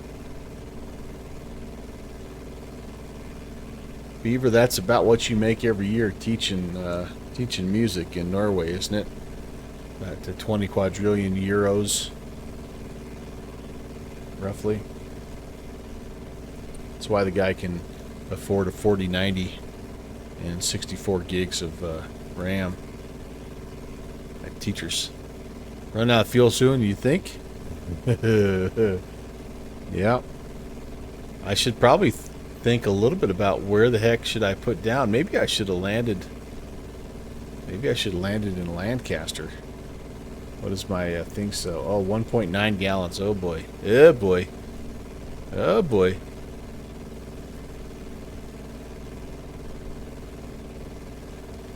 Their biomass is greater than all the birds and most mammals combined. And their influence is correspondingly enormous. Absolutely. Fuel worries for everybody, yeah. Well, I guess there's only one thing to do, right? You gotta pull back on the throttle a little bit. We just gotta get conservative. Oh, here's a tower. Is that listed anywhere? Ooh, man. So if this is a tower near Elizabethton, we're getting close, guys. I don't think it is, though. I'm afraid this is a tower that's just west of Lancaster.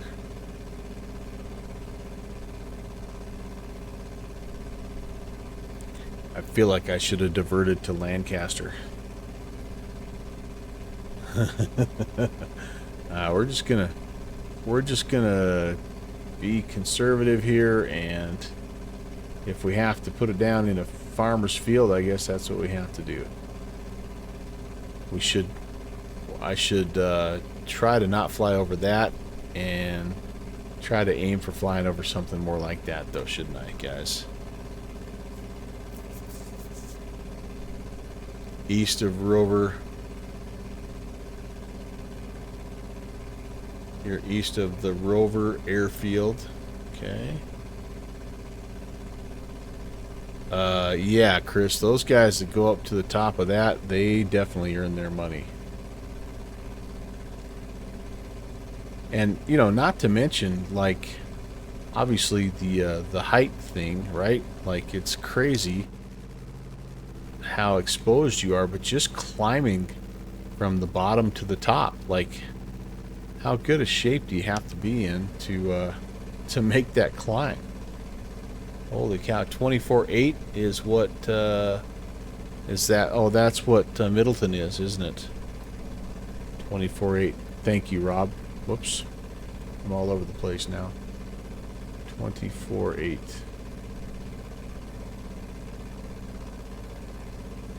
Okay, let's get leveled off. Yeah, I am. 2480. That must mean we're getting some semi-close.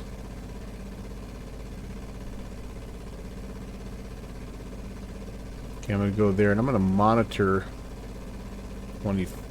Wait. I'm going to... Yeah, I'm going to monitor Unicom 2280, and I'm going to... Oh, I got to add some power in. I'm losing some altitude here, guys. Trim up a little bit here as well. How am I doing? 1.6 gallons.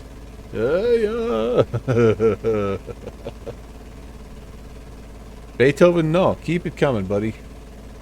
It's all good, my friend. It's all good. Okay, so I think I'm sufficiently out over the farmland, just in case. I need a little bit of altitude, though, just for insurance. What's the saying? Airspeed is insurance, altitude is life insurance.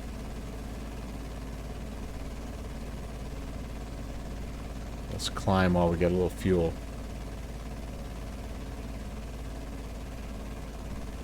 Going fast yields only noise and heat. Yep. And you get a little bit of oil spit out on your goggles too, right?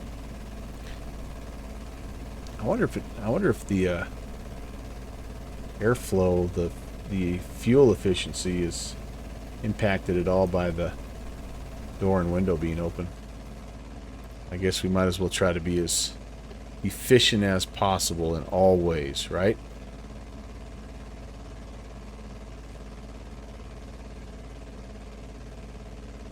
Oh, you have to divert? Okay. Alright. I'm going to soldier on, but I might need you to bring a drop tank along the way. Physics teacher helping us out. Yep. Drag is proportional to velocity squared. That's right. That's right. So we're 17 and a half minutes in. We still have, gosh, we have 14 minutes to fly. 14 minutes to fly and 1.5 gallons. This is not looking too good for the home team. So we have a couple of spots here. If I was able to find, it looks like there might be a couple of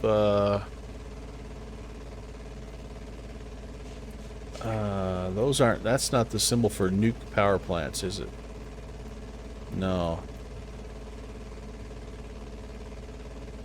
Looks like we might have a couple of strips here. Hershey and Rover to the north and Donegal Springs to the south. In fact, I think we have a lot of options. Here's what I'm going to do, you guys. We're going to... If you fly 246, you fly to the 3 Mile Island. Is that what... Is that what this symbol is? Are those nuke plants? Here's what I'm thinking I'm going to do, guys. So we're somewhere right here, I believe. I'm going to start going down here because I'm going to have... Yeah, you know what? No, I'm just going to stay on it. I'm going to stay with it. 280. We're going 280. We're going 280 and we're just going to roll. Oh, there's, I think there's 3 Mile Island. Okay, so 3 Mile Island, that's the cooling towers. Hey, there we go, guys. Okay, guys, here's what I think we have. Cooling towers listed right here. So right next to Harrisburg. I think we've got, yes, baby. There we go. Let's go. Let's rock. Direct, clear to direct Harrisburg. And not a moment too soon. Slanty. Hi, Slant Alpha. First of all, welcome. Secondly, happy Tuesday. This plane's a winner, buddy. This plane would be a consideration for you. And I know that Wet Burrito 152 tail dragger is rock solid and has a lot of, in terms of capability, like nav capability and things like that, has a lot more than this, obviously. But this one here, it's a pretty good plane. I don't have a lot of bad things to say. You're following me, Beethoven? Cool. The jury's still out on this plane. No, absolutely not. This is a 5 Ailhorn out of 5 recommended. Harrisburg traffic, number 38 Romeo. We have the airport in sight. We're going to have our left downwind for runway 13. There's our Susquehanna River. Hey, did you make a river run on the Susquehanna already? Is that... I seem to remember the Susquehanna. Yeah. 30 knots, yeah. Indeed, indeed. Maybe that's why I picked up the Harrisburg airport. So anyway, this little thing here is down, way far down, and so we're coming in on fumes. But no, Slanty, I don't know if you're a Cub guy or not, but well, that's kind of weird that I keep getting that seat thing. But yeah, it's a winner. It's a great aircraft. Beethoven, yep, we're near 3 Mile Island. I'd forgot this is where we're at. I don't know why it keeps doing that. That's a weird glitch. It's kind of showing me the back of the plane. Am I too, what? Yeah, I don't know. But anyway, I think we got a fighting shot here. We are 1.1 gallons.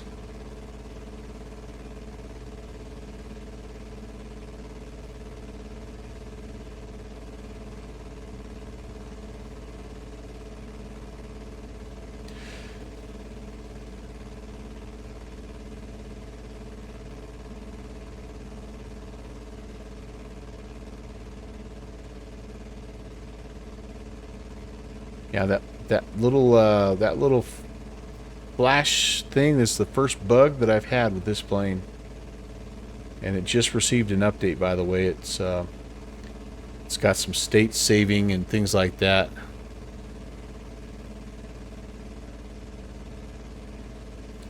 Yeah, it was a bad deal, Chris. No doubt about that. No doubt about that. All right, so we're gonna come straight in. By the way, so the wind's 160 at 7. Altimeter 3021. Oh gosh. 3021. There we go.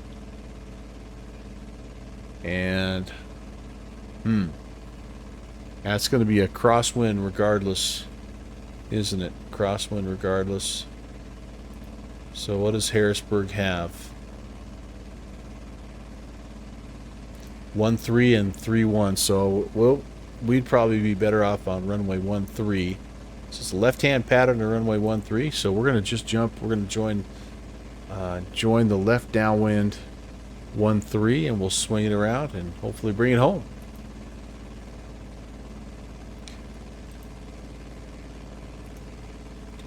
Yeah, and I think Eric. Harrisburg traffic, 3 Romeo, left base, runway 13, full stop, Harrisburg. That's the takeaway, right? Like, nuclear power is very safe and a very efficient way to generate power. It's kind of like air travel in a way, right? Like disasters make the news because it's so rare. Air travel, incredibly safe, efficient way to travel, but every time anything bad happens, it's news. And that same thing, I think, with nuclear power. And it's extremely safe until it isn't. That's right. That's right. Okay, so I would estimate we're probably 5 miles away. Harrisburg traffic, Cub 816 is approximately 5 miles east of the field at 1,600 inbound. New York Mets fan, hey, welcome. New York Mets fan, you are my instant brother. I am a Colorado Rockies fan, and we are both suffering mightily this year. So welcome. I feel your pain. You're in a safe place here. Okay, so Harrisburg traffic, 3 Romeo, short final, 13. I am looking for the field. I'm hoping I have it at my 12. Because I don't have the fuel cork in my way here.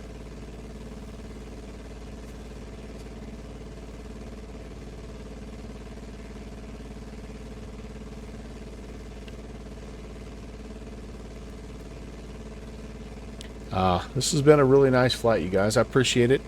Again, thank you for the folks that are here in the chat, hanging out, and thank you especially for the guys flying along. We've got Canadian Payne, who's a new friend we just met tonight. He's flying with us, unless he stalled out and wasn't able to recover in his sky lane. Of course, you hear Rock Valkyrie in the background. We've got Medner as well. 3 in the morning, Eric from Norway, Steve PHL, and Good Fixins.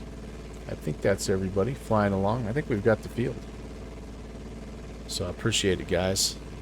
It's a lot of fun to fly, but it's way better when you got buddies flying along with you.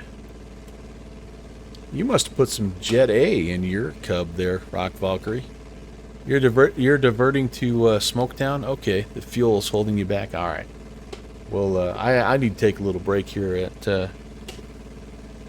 it's 4:15 in the evening. Good Lord, Eric, you're a beast, man. It confirms my theory, though. Norwegians do not need sleep. Yep, just about there. That's right. Harrisburg traffic, Cub 816 is about 3 miles from the field. We're going to join left downwind runway 13, Harrisburg. Beaver. This might almost be as fun as flying the Beaver. Not Harrisburg quite, traffic, but it's 3 pretty good. Romeo's clear the runway. Alright, so this is us. And I'll try to do a better job of joining the pattern than I did last night with you, Slanty. Sorry about that. I was trying to cut the corner on my downwind a little too much. Because I saw those planes coming, and I knew if I flew a regular pattern, even if I came in at, like, you know, midfield, I'd have a shot at not being too far behind. But as it was, I could have almost went straight to the right base and would have been fine. But really, you did a really good job of sequencing everybody. And you just about got me in front of Rock Valkyrie, which was, yeah, which would have been sweet. But I understand. You could have sent him around. By the way, I mean technically.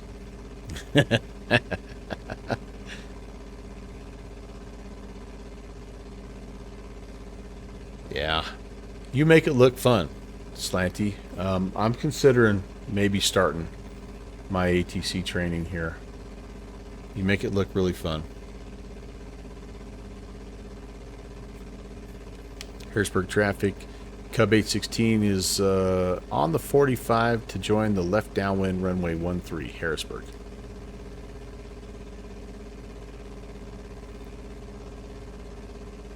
Okay, active listening as well here. I hear Rob is on the ground. That's where I was this morning. That's where I am every morning. A little football practice before summer school.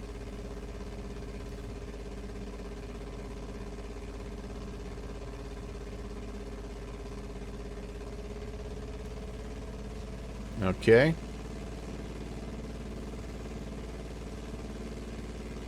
All right, approach is armed.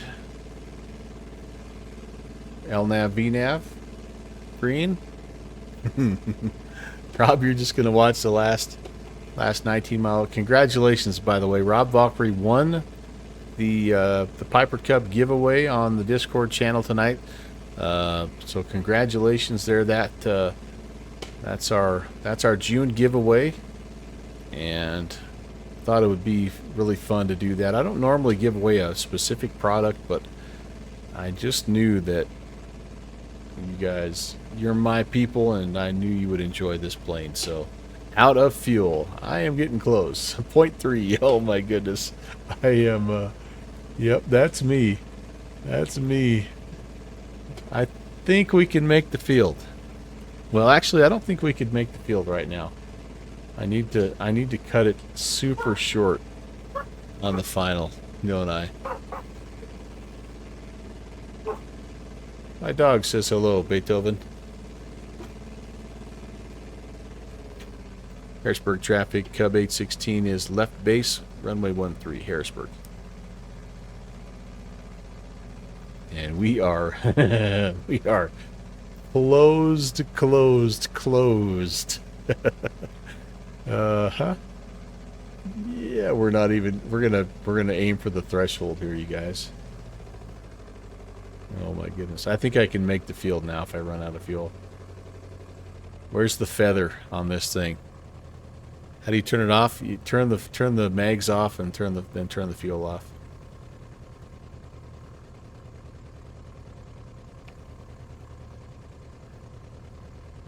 And it'll keep track of you, Rock, so treat it nice, because it'll come back in, and whatever your engine is, it'll remember. It's got a persistent state. I'm not exactly sure what fails on this thing at this point in time, but it does have persistent state. Harrisburg, Cub 816 is turning final 13, Harrisburg. This thing slips like an absolute dream, by the way. Let's slip it down here a little bit.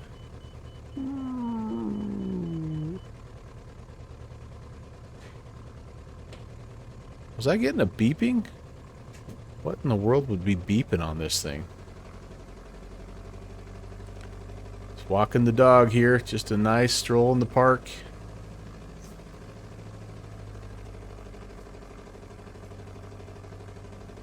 take it down just a little bit. And we do have to land at some time, honey. Let's go, sweetheart. I am well left of center line, but that's okay. That was a little farther than I wanted. I wanted to get that exit, but not going to happen. We'll have to catch the high speed. Yeah, I treated it kind. Okay, the tire is finally down. Oh, it is a little bit of a crosswind here. I think I was hearing the stall horn. I haven't heard that yet. That was cool. I was hearing the little stall beep. Okay to clean up. Flaps up. Speed brake. Disarmed. Let's get the APU going. Welcome to Harrisburg. Where do I park? Anybody know? Got gates right ahead of me here.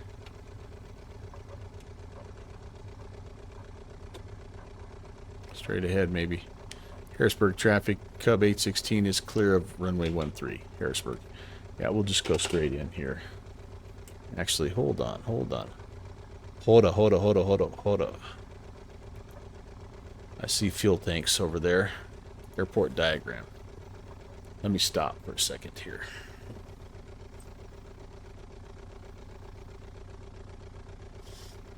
It looks like the FBO is this away. But I think I might have needed to get off a little sooner. So I'm just going to come over here to the transient parking. Harrisburg traffic, Cub, November 114 Papa. About 5 miles east of the field. We're going to enter a left downwind for runway 13. Harrisburg. Where do they park in Harrisburg? Only the fanciest of FBOs, Slanty. You know that. That's a trick question. Alright, I'm going to park here. And I need to really quickly take a little bathroom break. And then we'll be back. We'll plan our next leg here. And yeah, give me just a moment, guys. Be right back. Go outside, do some plane watching here, maybe. Let's see, where's my... Oh, hey, hello. Where are we at? There we go. All right. Talk to you in just a sec.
Harrisburg traffic, 114 Papa's left downwind for runway 13. Harrisburg.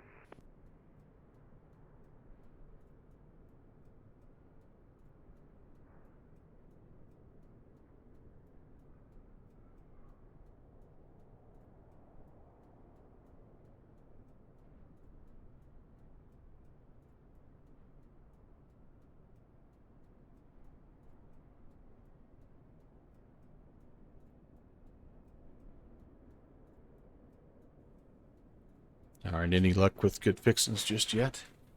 Didn't realize I had my face camera off this whole time. No wonder the views went up. Oh, turn off mags and leave the fuel on is the best approach? Okay, good to know. Did not realize that. We'll keep listening. Oh, we don't have any power, so we're not going to hear him make his radio calls. Are we? Duh. That's a Smart thinking on my part. Well, the best thing we can do is get back in here and get some fuel and get this thing started back up. Unlock and open. Good chunk. Race that guy up. Finish with 0.2. That's pretty good fuel planning right there, guys. All right, let's hop out. The mags are up here, up on the upper left. Right there. Harrisburg traffic, 114 Papa, left base for 13. We can hear him. All right, cool. Yeah, let me, oh my goodness. Let's take you off. And let's go back to drone cam really fast. We'll wait till it turns final. When it turns final, then we'll get serious. So we need to lift the funnel up, then the fuel tank up, and start pouring. And again, you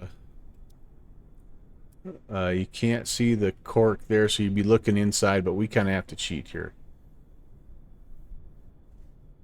Harrisburg traffic, 114 Papa, short final for 13 Harrisburg. Timed that perfectly, so I couldn't watch him.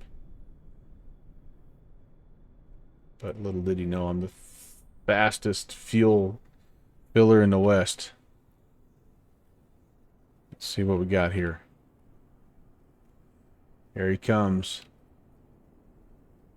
There he comes. Slowest drone cam in the West, too. All right, wait, I thought I saw him. I thought I had him. Where are you? Where are you, Fixie? Where the heck are you? Is my leg that bad? Are you down already?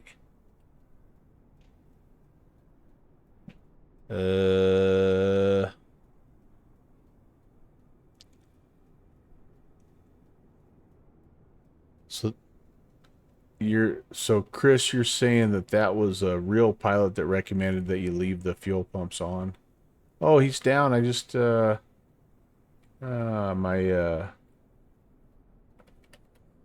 it. At least I see a cub. Yep, he decided to land on that other side of the runway because he knew I used the left-hand side, so he's like, all right, just to even out the wear and tear, he was gonna use the right-hand side. And he actually flew with the gas can on his cowling the whole way. That's pretty impressive there, Fixie. You always have to outdo me, man. Press keypad 5. Harrisburg traffic, 114 Papa, clear of the runway. I have all those commands deleted there. The first thing I did when I moved to this sim is I tried to make all of my keyboard commands match X-Plane, and then I've slowly gosh dang it, I want to get you out of the way. I've slowly started to integrate things like the drone cam and things like that. All right, you're coming down. You're coming out. You're coming in. All right, we're pretty well full. How's our engine? Look at that. We kept that sucker good. We could use a little oil.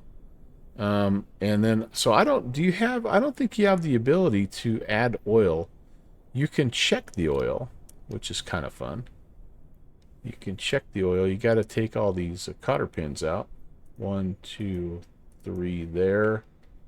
I mean, here's how you check the oil, but I don't think there's a way. Does anybody know? Is there a way to, there's no add oil feature.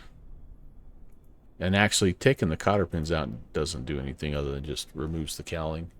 If you have 2, it'll be very unhappy. Yeah, you just add it in the EFB. So anywhere between about 4.5 to 5 gallons is kind of what it likes, right? So, like, I'd probably top it off here to 5, but we'll leave it at that. All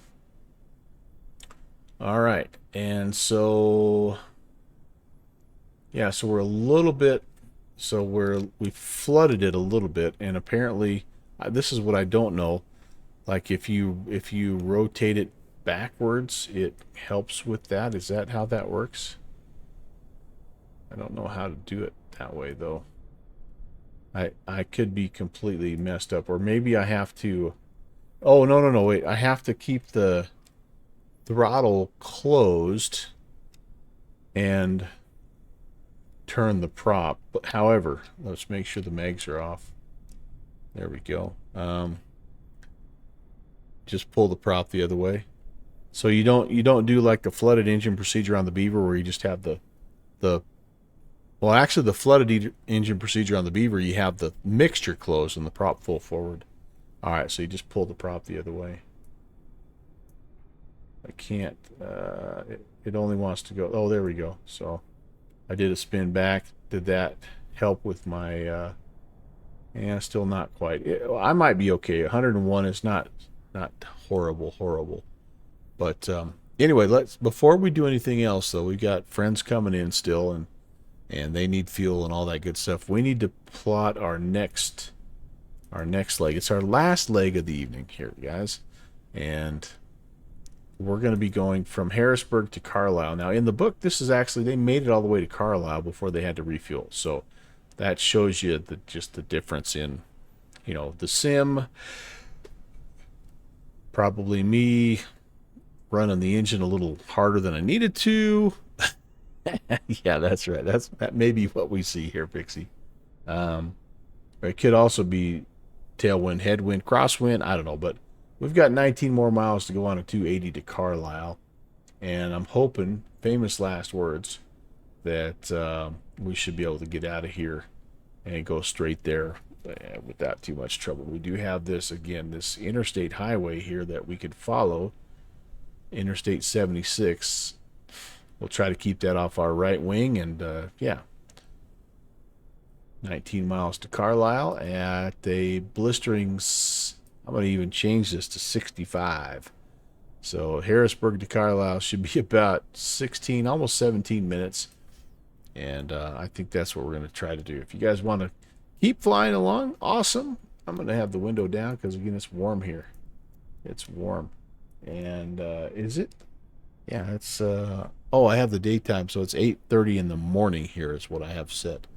But that'll be it for tonight then, once we get to Carlisle. But let's go ahead. We'll start this thing up again. We don't need to do anything with the prop. We'll go fuel forward. For fuel on. Mags are on. Brakes are set. Crack the throttle. And let's come out here. We got contact. Oh, yeah. She's fired up on the first pull both times today. That's awesome. That's way awesome. Okay, back inside we go. And yeah, okay, I think we're ready to rock. I think we're going to go ahead and just head back out to runway 13. Might just even take the intersection departure here and depart the so for us we're going to be a left-hand downwind departure heading west. Harrisburg traffic, Cub 816 is on the taxi, runway 13, Harrisburg. Fixie, don't forget to take. Oh, he put the fuel away. Good deal.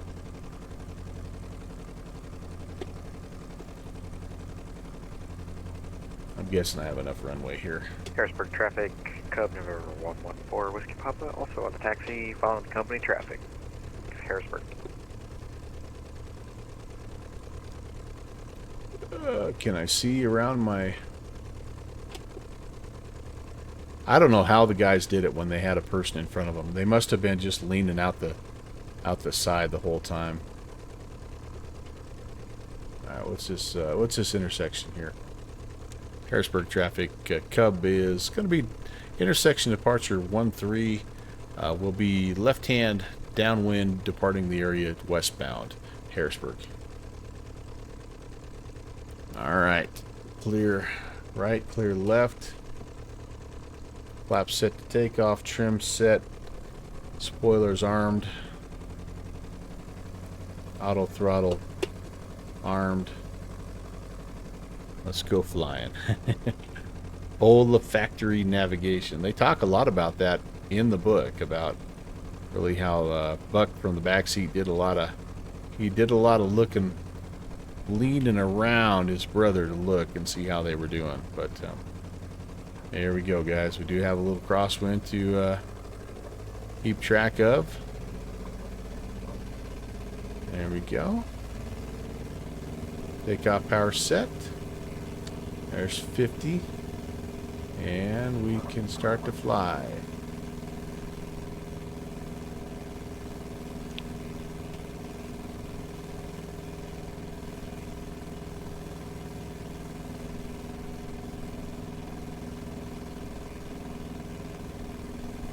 We may be, yeah,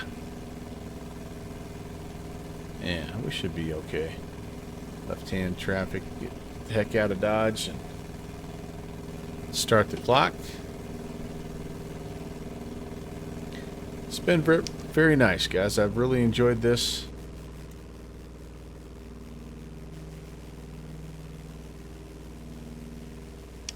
Neat little aircraft.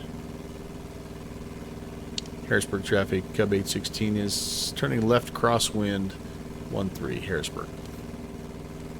Harrisburg traffic, Cub November 114 Whiskey Papa, departing at runway 13, intersection departure at Delta. And left, downwind departure, Harrisburg.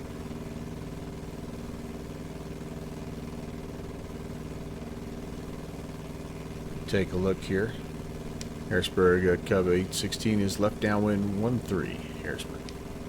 See if we can see him. Again, it was interesting that we had, even with the downwind sim binoculars, barely able to see this guy. There we go. about 60 knots and 60 feet, and you're flying, baby.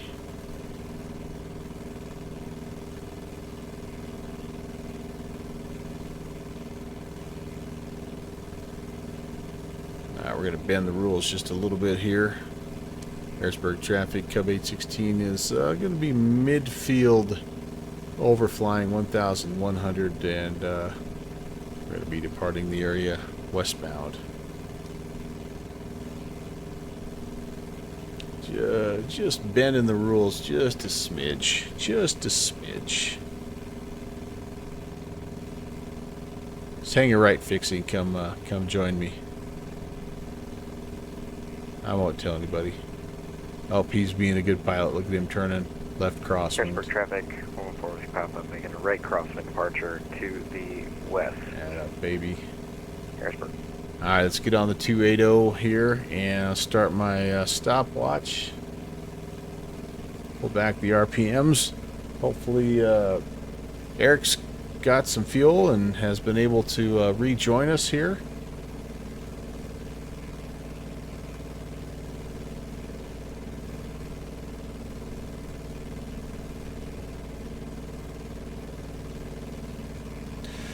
Alright, 280.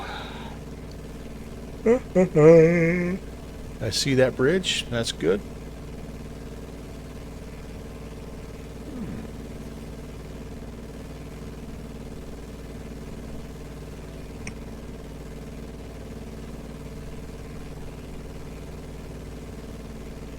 Final leg of the evening.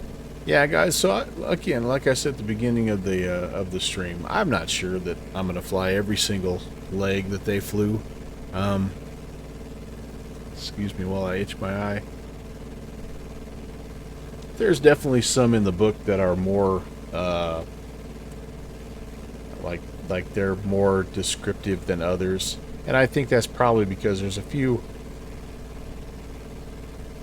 legs that are just kind of boring, like, you know, just flying over farmlands and nothing major happening, nothing major to see. So yeah, we may jump around a little bit. I don't know. We might just see how it goes. We might try to fly the first flight and, you know, see where we end up. How many streams does it take us to get up? I have planned out right now for just day one of their 6-day trip, like it's going to take me 4 streams. And yeah, well, yeah, and I get what you're saying there, Eric. I get what you're saying. But I'm just saying, like, I don't know. I guess I just don't know if I've done enough of these to know me as well, and like, I don't know. I guess we'll just see. I'm making no promises, but it definitely is fun to do, and it's always fun to start a new series. Not all of them need to be clickbait. Yeah, just fly and enjoy. Well, no doubt about that. And I'll do that regardless. Like this is the kind of stuff I do off stream all the time, and so it may be that might be something that I also consider as I get home after having a day and it's not a stream day, but I might still just fly one of these legs myself. I don't know. We'll just see. It's summertime. The living's easy. And Riley's on the microphone and Ross MC. We'll just see. How's my dog today? He's crashed out. It's right by me, same as you, Chris. He is my co-pilot flying buddy, that's for sure. Aren't you, Cody Bear? Man, once he goes down, though, it's over. There's our road that we need to follow. Perhaps we can keep better track of it this time than we did last time. Shall we? Comes up, should be like a pretty big intersection here. And then it should come back down to greet us on a 280. Another couple of radio towers over there.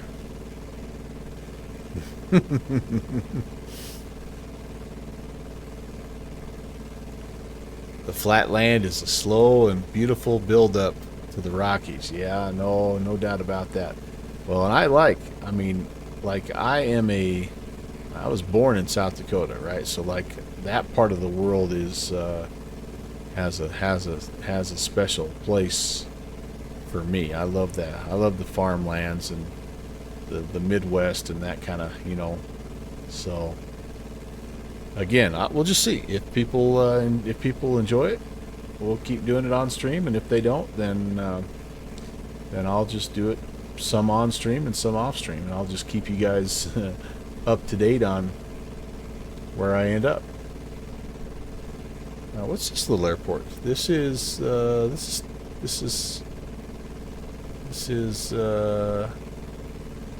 a second. This is Harrisburg Airport. Probably should have made a radio call there as well, shouldn't I have? There's the city of Harrisburg proper. Pretty good. So we have Harrisburg on one side, and it looks like Tall City on the other. And we're trying to follow this road. Right here, I think. Cub November 114 Papa. Transitioning the airspace east to west 2000.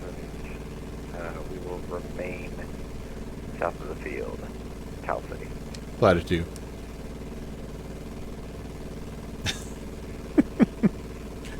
Thank you, Fixie. Appreciate you, man.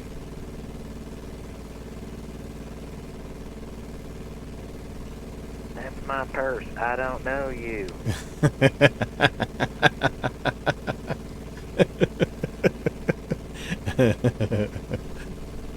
Okay, time to switch over.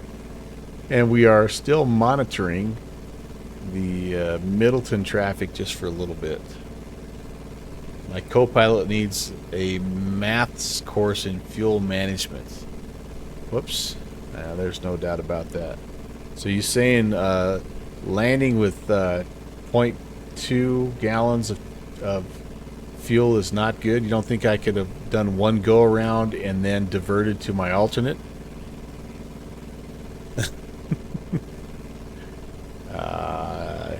Ye of little faith.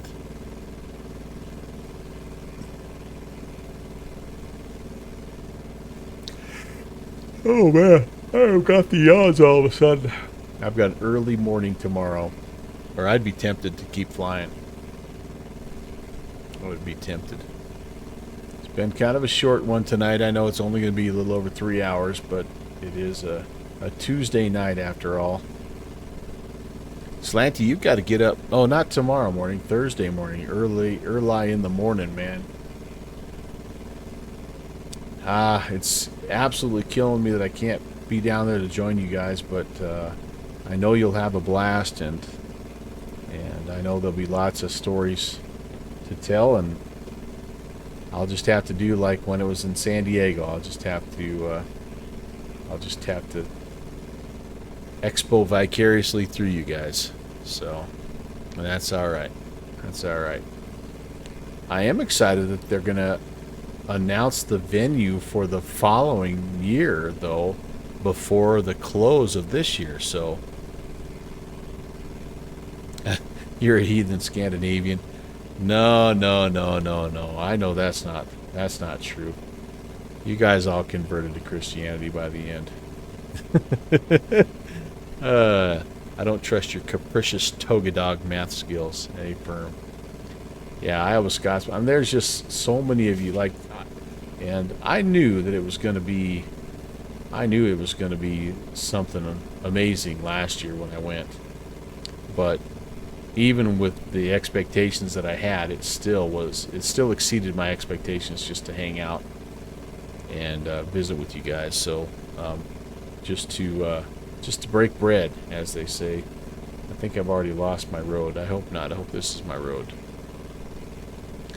But yeah, so I hope you have some Mexican. Have an extra burrito for me, or extra bowl of chips and dip, or whatever.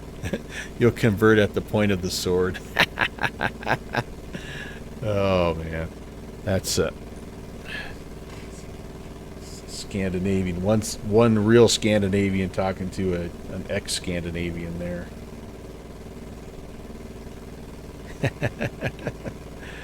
So much interesting history. I really must visit someday. I really must visit. I talked to one of my streamers that I like to follow that's from Norway. He's like, we don't like tourists here. I'm like, what do you mean? He's like, they just come and get in the way, and I'm like, well, okay, I'm still coming. I guess I just won't come and visit you. You had Indian food today. Yeah. It's the Hollywood cleanse, my friend. Here's another fairly beefy highway. Where are you going? Oh, good Lord.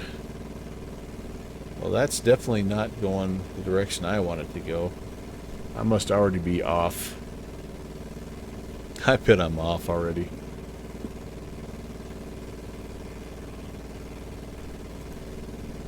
Where am I? Where are you, Carlisle? I don't see this road on the sectional. Interesting. Hey, hello. Yep, you get to enjoy it, right? Like, it's like bringing home leftovers, man. You get to enjoy it again the next day. And your loved ones get to also enjoy it with you.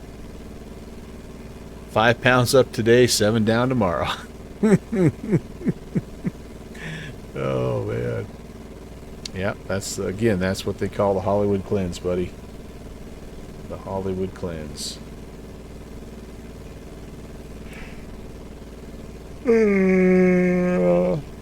Put my curry on layaway because I'm paying for that tomorrow. Oh, man. Yeah. Oh my gosh, you guys, you really you paint the picture.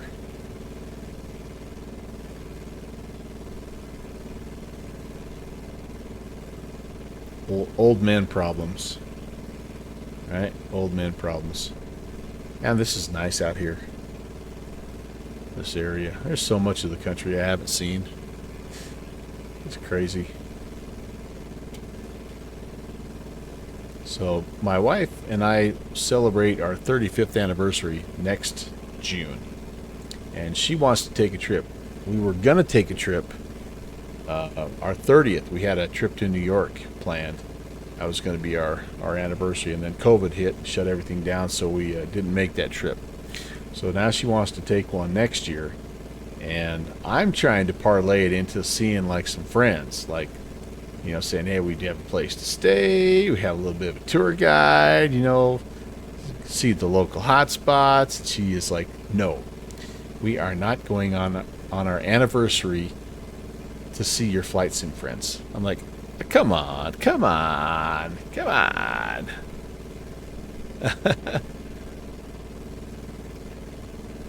You just turned 40. Can't imagine being married for 35 years. That's been pretty cool, dude. It's a real blessing. Not gonna lie. I mean, I can't, like, it boggles my mind how lucky she got when she found, you know, when I found her. Tom Petty wrote a song. It's our song. And so, you know, she's living the dream. And 35 years of living the dream.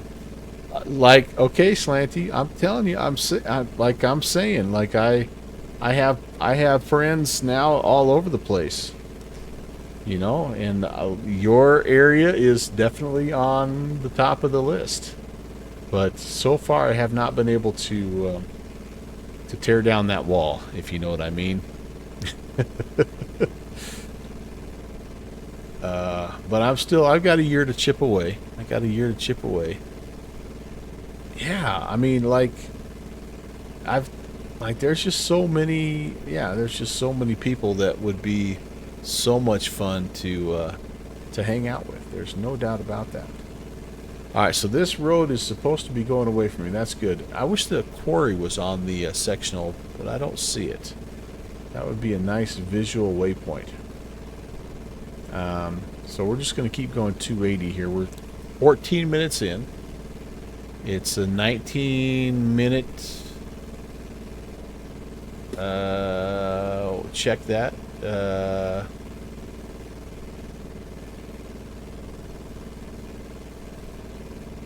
19-minute... Uh-oh. No. Oh, wait a second. Okay. I see what's going on. It's, 19-minute leg. So we're getting there. 5 minutes out. Yeah, I mean, Chris, she loves the beach. She's always wanted to take a cruise, you know, down into the warm waters of the Caribbean. I'm like, we could do that. We could go to the East Coast. We've got friends out there.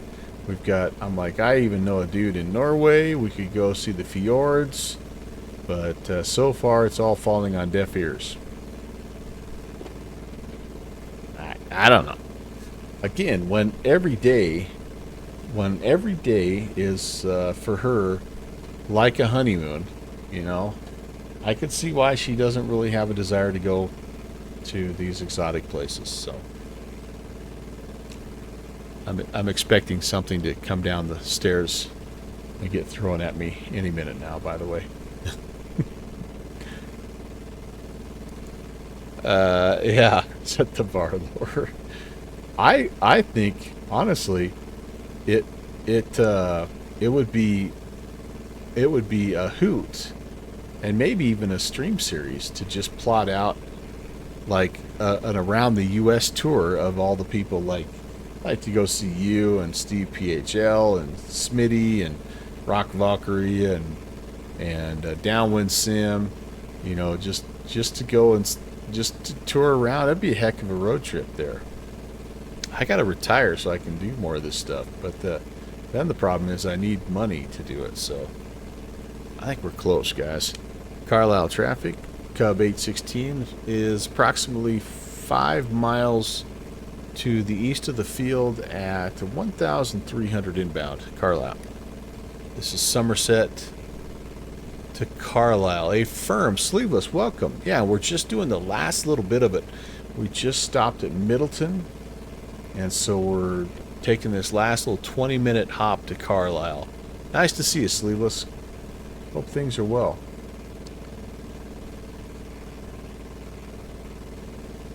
I have no idea what the winds are doing here.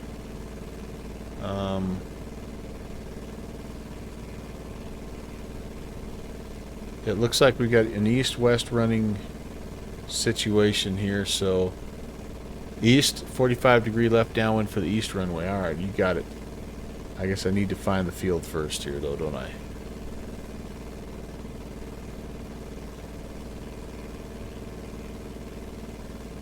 Wind is from the southeast, so similar to what it was there at Harrisburg. Okay, gotcha. Gotcha. Oh, is that our field? That might be our field right there. We employ the downwind sim binoculars. By Jove, I think that's our field. Carlisle traffic, Beaver Cub 11816 is left downwind runway 9er, Carlisle.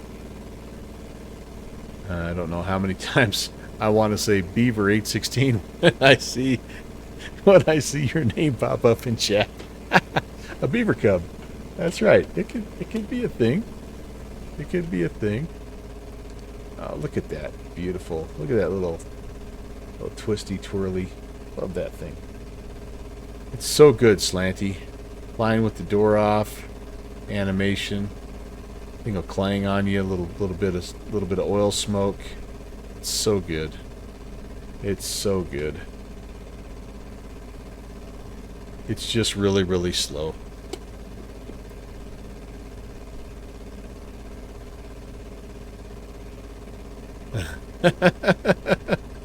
Yeah. I need to lose some altitudes. Beaver Cub. Yep, that's right. That's right. You're Doug Boeing. Actually, I thought your Throke and Yodel. Carlisle traffic. Cub November 114. That was one of the best blooper clips we had during the air show. Runway 9er, Carlisle. Carlisle traffic, Cub 816 is left base runway 9er, Carlisle. I hope it's runway 9. It looks like it's east-west. Looks it. Oh, what's the flap speeds of this baby? No, I'm not going to continue to make those types of jokes throughout the entirety of the flight. Been here twice? Nice. Carlisle, Cub 816 is turning final runway 10, Carlisle.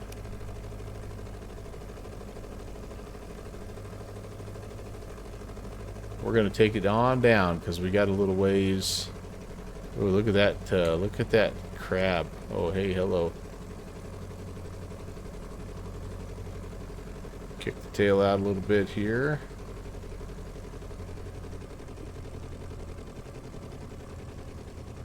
Try to get that right wheel down first if we can. Oh, yeah, look at that windsock. There we go. Yeah, easy, easy.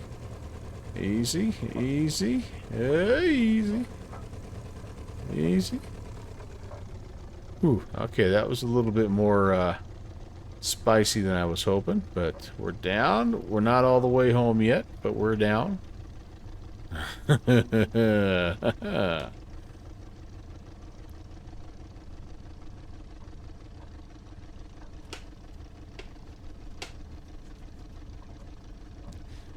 A little left wheel, right wheel deal there. A little extra entertainment for you guys. Carlisle traffic, Cub 816 is clear of 10, Carlisle.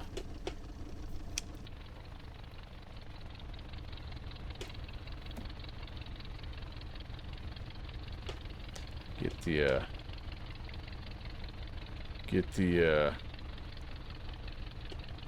Yodel in my lap there. Skids on the wingtips are a huge saver. Yeah, I wonder how close I was. And we need a good replay tool. I know there's a couple out there on the TO, but just, yeah. Just can't. Like, the less add-ons for me, the better. The more reliable Mr. Sim is. So, okay, let's see if we can come down here. I don't want to miss it. Because I'm sure Fixie's going to butter the bread here. Entering a left downwind for runway 10, Carlisle. Okay, here we go. Now, let's get all judgy. I hear him. Last time our rendering didn't pick him up till he was already down. So I want to make sure that we have a better view this time. We can see, watch him work the magic. Yep, he's in the Cub. We had him. We had Steve PH. Although Steve was flying a different, like an ultralight or something.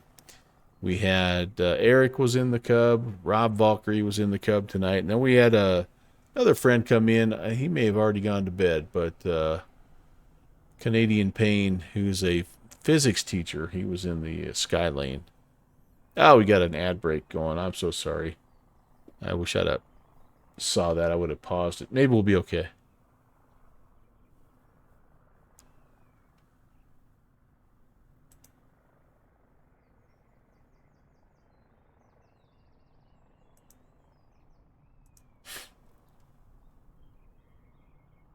Carlisle traffic on forward Papa left base for runway 10 Carlisle. Yeah, he's already slanty. He's already finished. He's in his pajamas, tucked in bed. Actually, I think Gemma Studios CFM Shadow. I think it does at least 90 knots. It would run this thing. But again, why? Like, this is the point: is to not go fast. Carlisle traffic, 14 Papa short final for runway 10. All right, I hope we can see this time. Where are you, buddy? Where are you? Sometimes MS, I see the shadow. There he is. All right, cool. Just over the trees. Oh, he's looking pretty good. Looking pretty good. Looking pretty good. Oh my. There you go. There you go. Get the tip up. Oops. I was over there. You're following my tracks. There you go. There you go. Oh, you got it. You've got it. That you only went up on one wheel though. I went up on one wheel and then on the other. So I scratched both of my wingtips. That was well done, sir.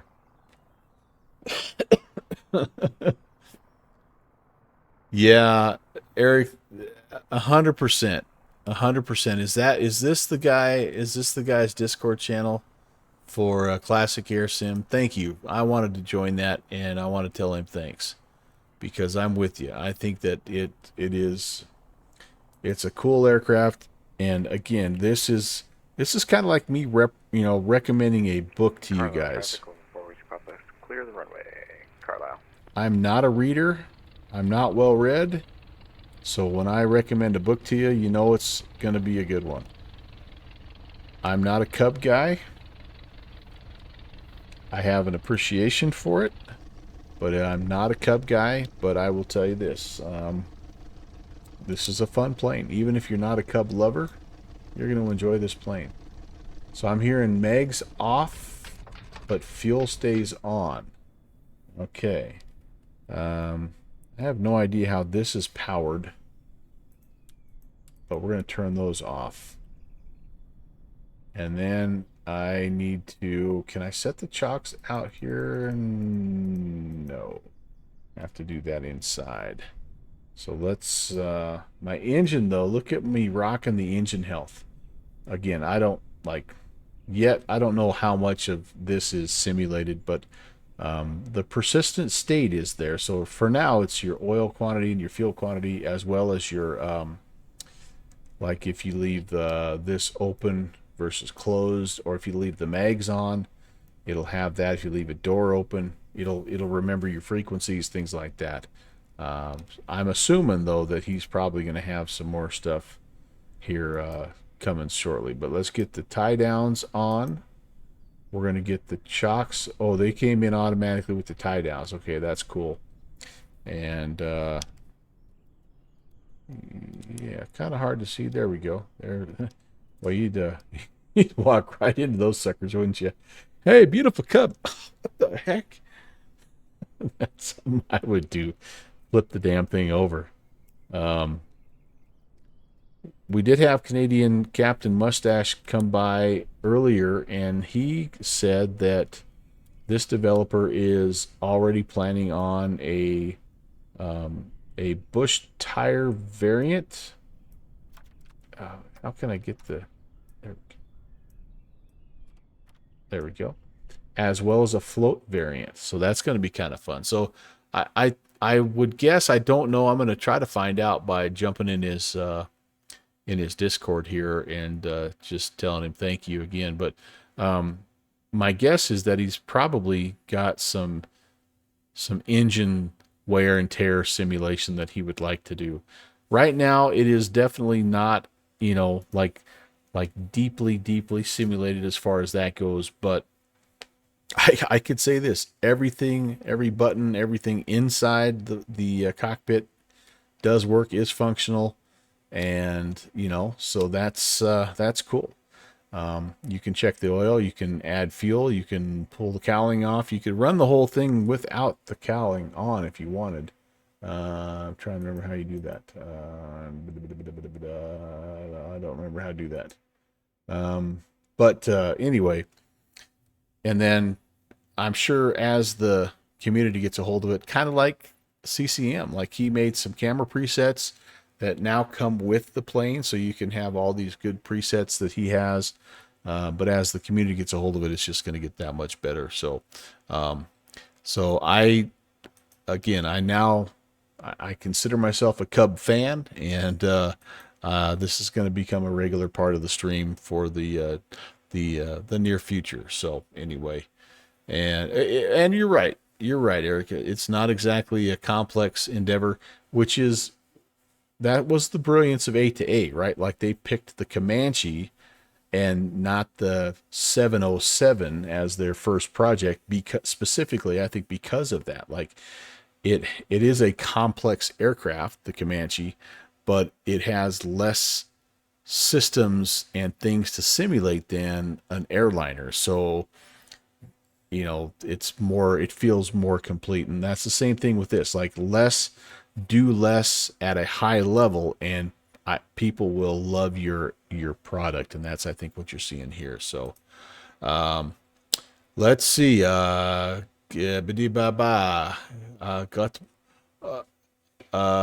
just said good night to me. Good morning, good night, Eric. Same to you, my friend. Thank you. It is 5:10 in the morning. My dude, thank you so very, very much again for everything. Sleep well, my friend. And we'll see you. We'll see you soon. We'll see you soon. Oh my goodness gracious. Pito,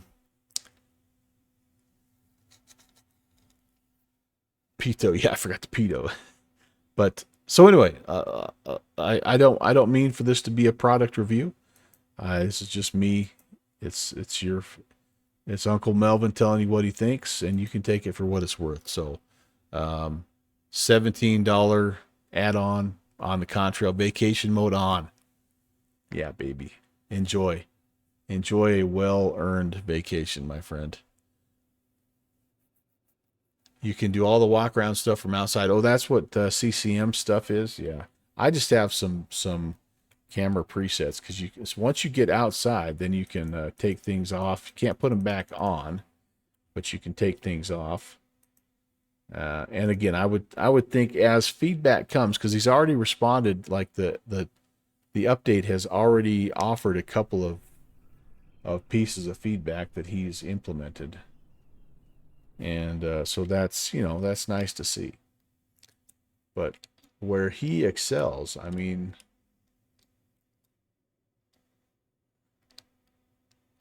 the wood grain and just I don't know. I mean, and I don't even have everything cranked up to the highest settings here, but like it's just really he had fun with this thing, you can tell. Pixie's Cub is levitating. So anyway, I like it. I think you will too. So good you can almost smell it. Go to bed, Eric. Go to bed. See you later, dude. Yeah, that crosswind, man, it really wanted to lift you up there, and I didn't do a very good job either. I kind of, yeah, I just didn't fly it all the way down like I needed to. But that's okay. That's okay. All right. What do I have coming up here, guys? So Thursday we have a virtual USA Flying Club event coming up. It's called Fly the Wild West 3, and it is flying the Wild West towns of Colorado. And so I think we start at Colorado Springs, and we fly up to Steamboat or Rocky Mountain somewhere, but we hit a bunch of different places: Roaring Fork, Steamboat Springs, Denver, Golden, and should be a lot of fun. I have not decided yet what I'm gonna fly. I think I'm leaning towards the Duke probably, and Eric, your first landing was not for public consumption. Well, good. I don't feel quite so bad then, because I definitely didn't nail that last one. But I think we can use the aircraft again. So anyway, that I hope you can join us. That's a late start. It's a 1 a.m. Zulu start. So that is 7 o'clock my time. So an hour later than normal for the Thursday event. So hopefully you can tune in to that, or even better, if you join the Virtual USA Flying Club, you can participate in that event. Hi, Eric Flight. Hey, Eric Flight is checking in. How are you doing, sir? Let me see if I can get that. Get that Discord up there. Just join the Discord if you are interested in a general aviation themed flying club that specializes on promoting GA flying on the VATSIM network. Then the Virtual USA Flying Club is going to be a good fit for you. And like I said, we have events, probably 5 to 6 events every month that, again, focus on flying general aviation on VATSIM. And we will get all of the information to you that you need. All you need is a valid VATSIM ID, and you need to be in good standing as well. Beethoven, you are out of here. All right, Chris, boys, late your time too. It's after 10 o'clock. Enjoy listening. I hope it cooled off a little bit for you today there, Chris. And Eric, you're welcome. And I mean, this doesn't happen without you. So you recommended the plane, you recommended the route. So I just went with your lead. It was a great suggestion all the way around, and thank you so much for flying. We'll try to coordinate this maybe too to be a little bit more European time friendly for you next time. I mean, heck, even if I went a little later, like if I went about 11 o'clock my time, that would be breakfast time for you. Maybe it'd be a little bit more sane, but we'll try to coordinate. But anyway, you're very, very welcome. All right. So anyway, that's Thursday, and then Saturday. What do I have on the docket here? I'm going to do a bonus flight on Friday since I can't be down at Flight Sim Expo. I'm going to drown my sorrows in Flight Sim here at my house. I'm going to do the Bravo leg, or the Bravo tour. I'm going to do legs 29 and 30 from Chicago to Dallas to Atlanta. And it looks like the MD-11 is the one that has one out. So I'm going to be flying that. It'll be a little bonus flight for you on Friday. And hopefully, it'll help me not feel so bad about not being at FSC. And then Saturday, I don't have anything planned just yet. I know we'll be doing something.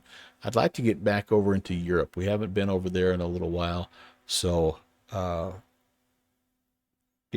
Saturday streams are generally a little bit earlier, 1900 Zulu, which is 1 o'clock Mountain Time. So anyway, yeah.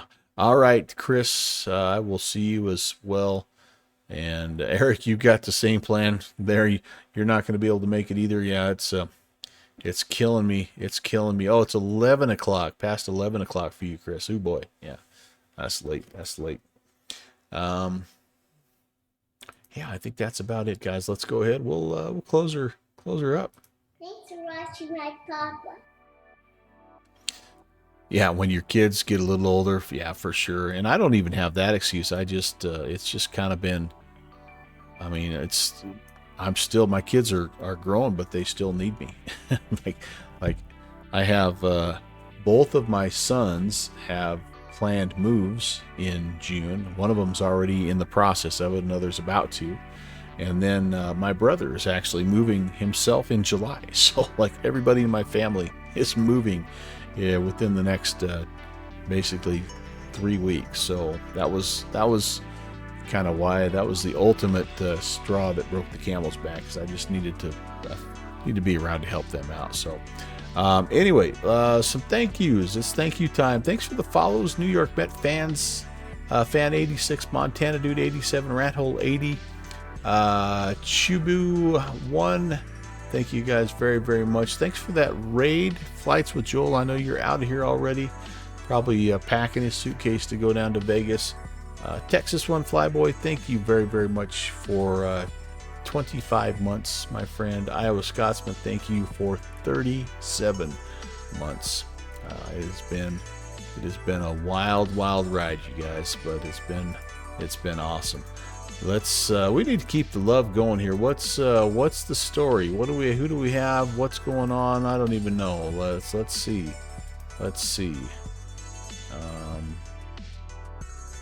Boy, we have a lot of good choices here. A lot of good choices. Let's see who's flying. You know what? It's an oldie but a goodie, guys. Oh no, never mind. Sim Caesar, he's out of here. He was flying some GA stuff. So, and then we've got. Well, this is not a GA flight, but he's an entertaining son of a gun. Let's go raid Chill Maze and give him some love here. Get this set up and we'll be out of here.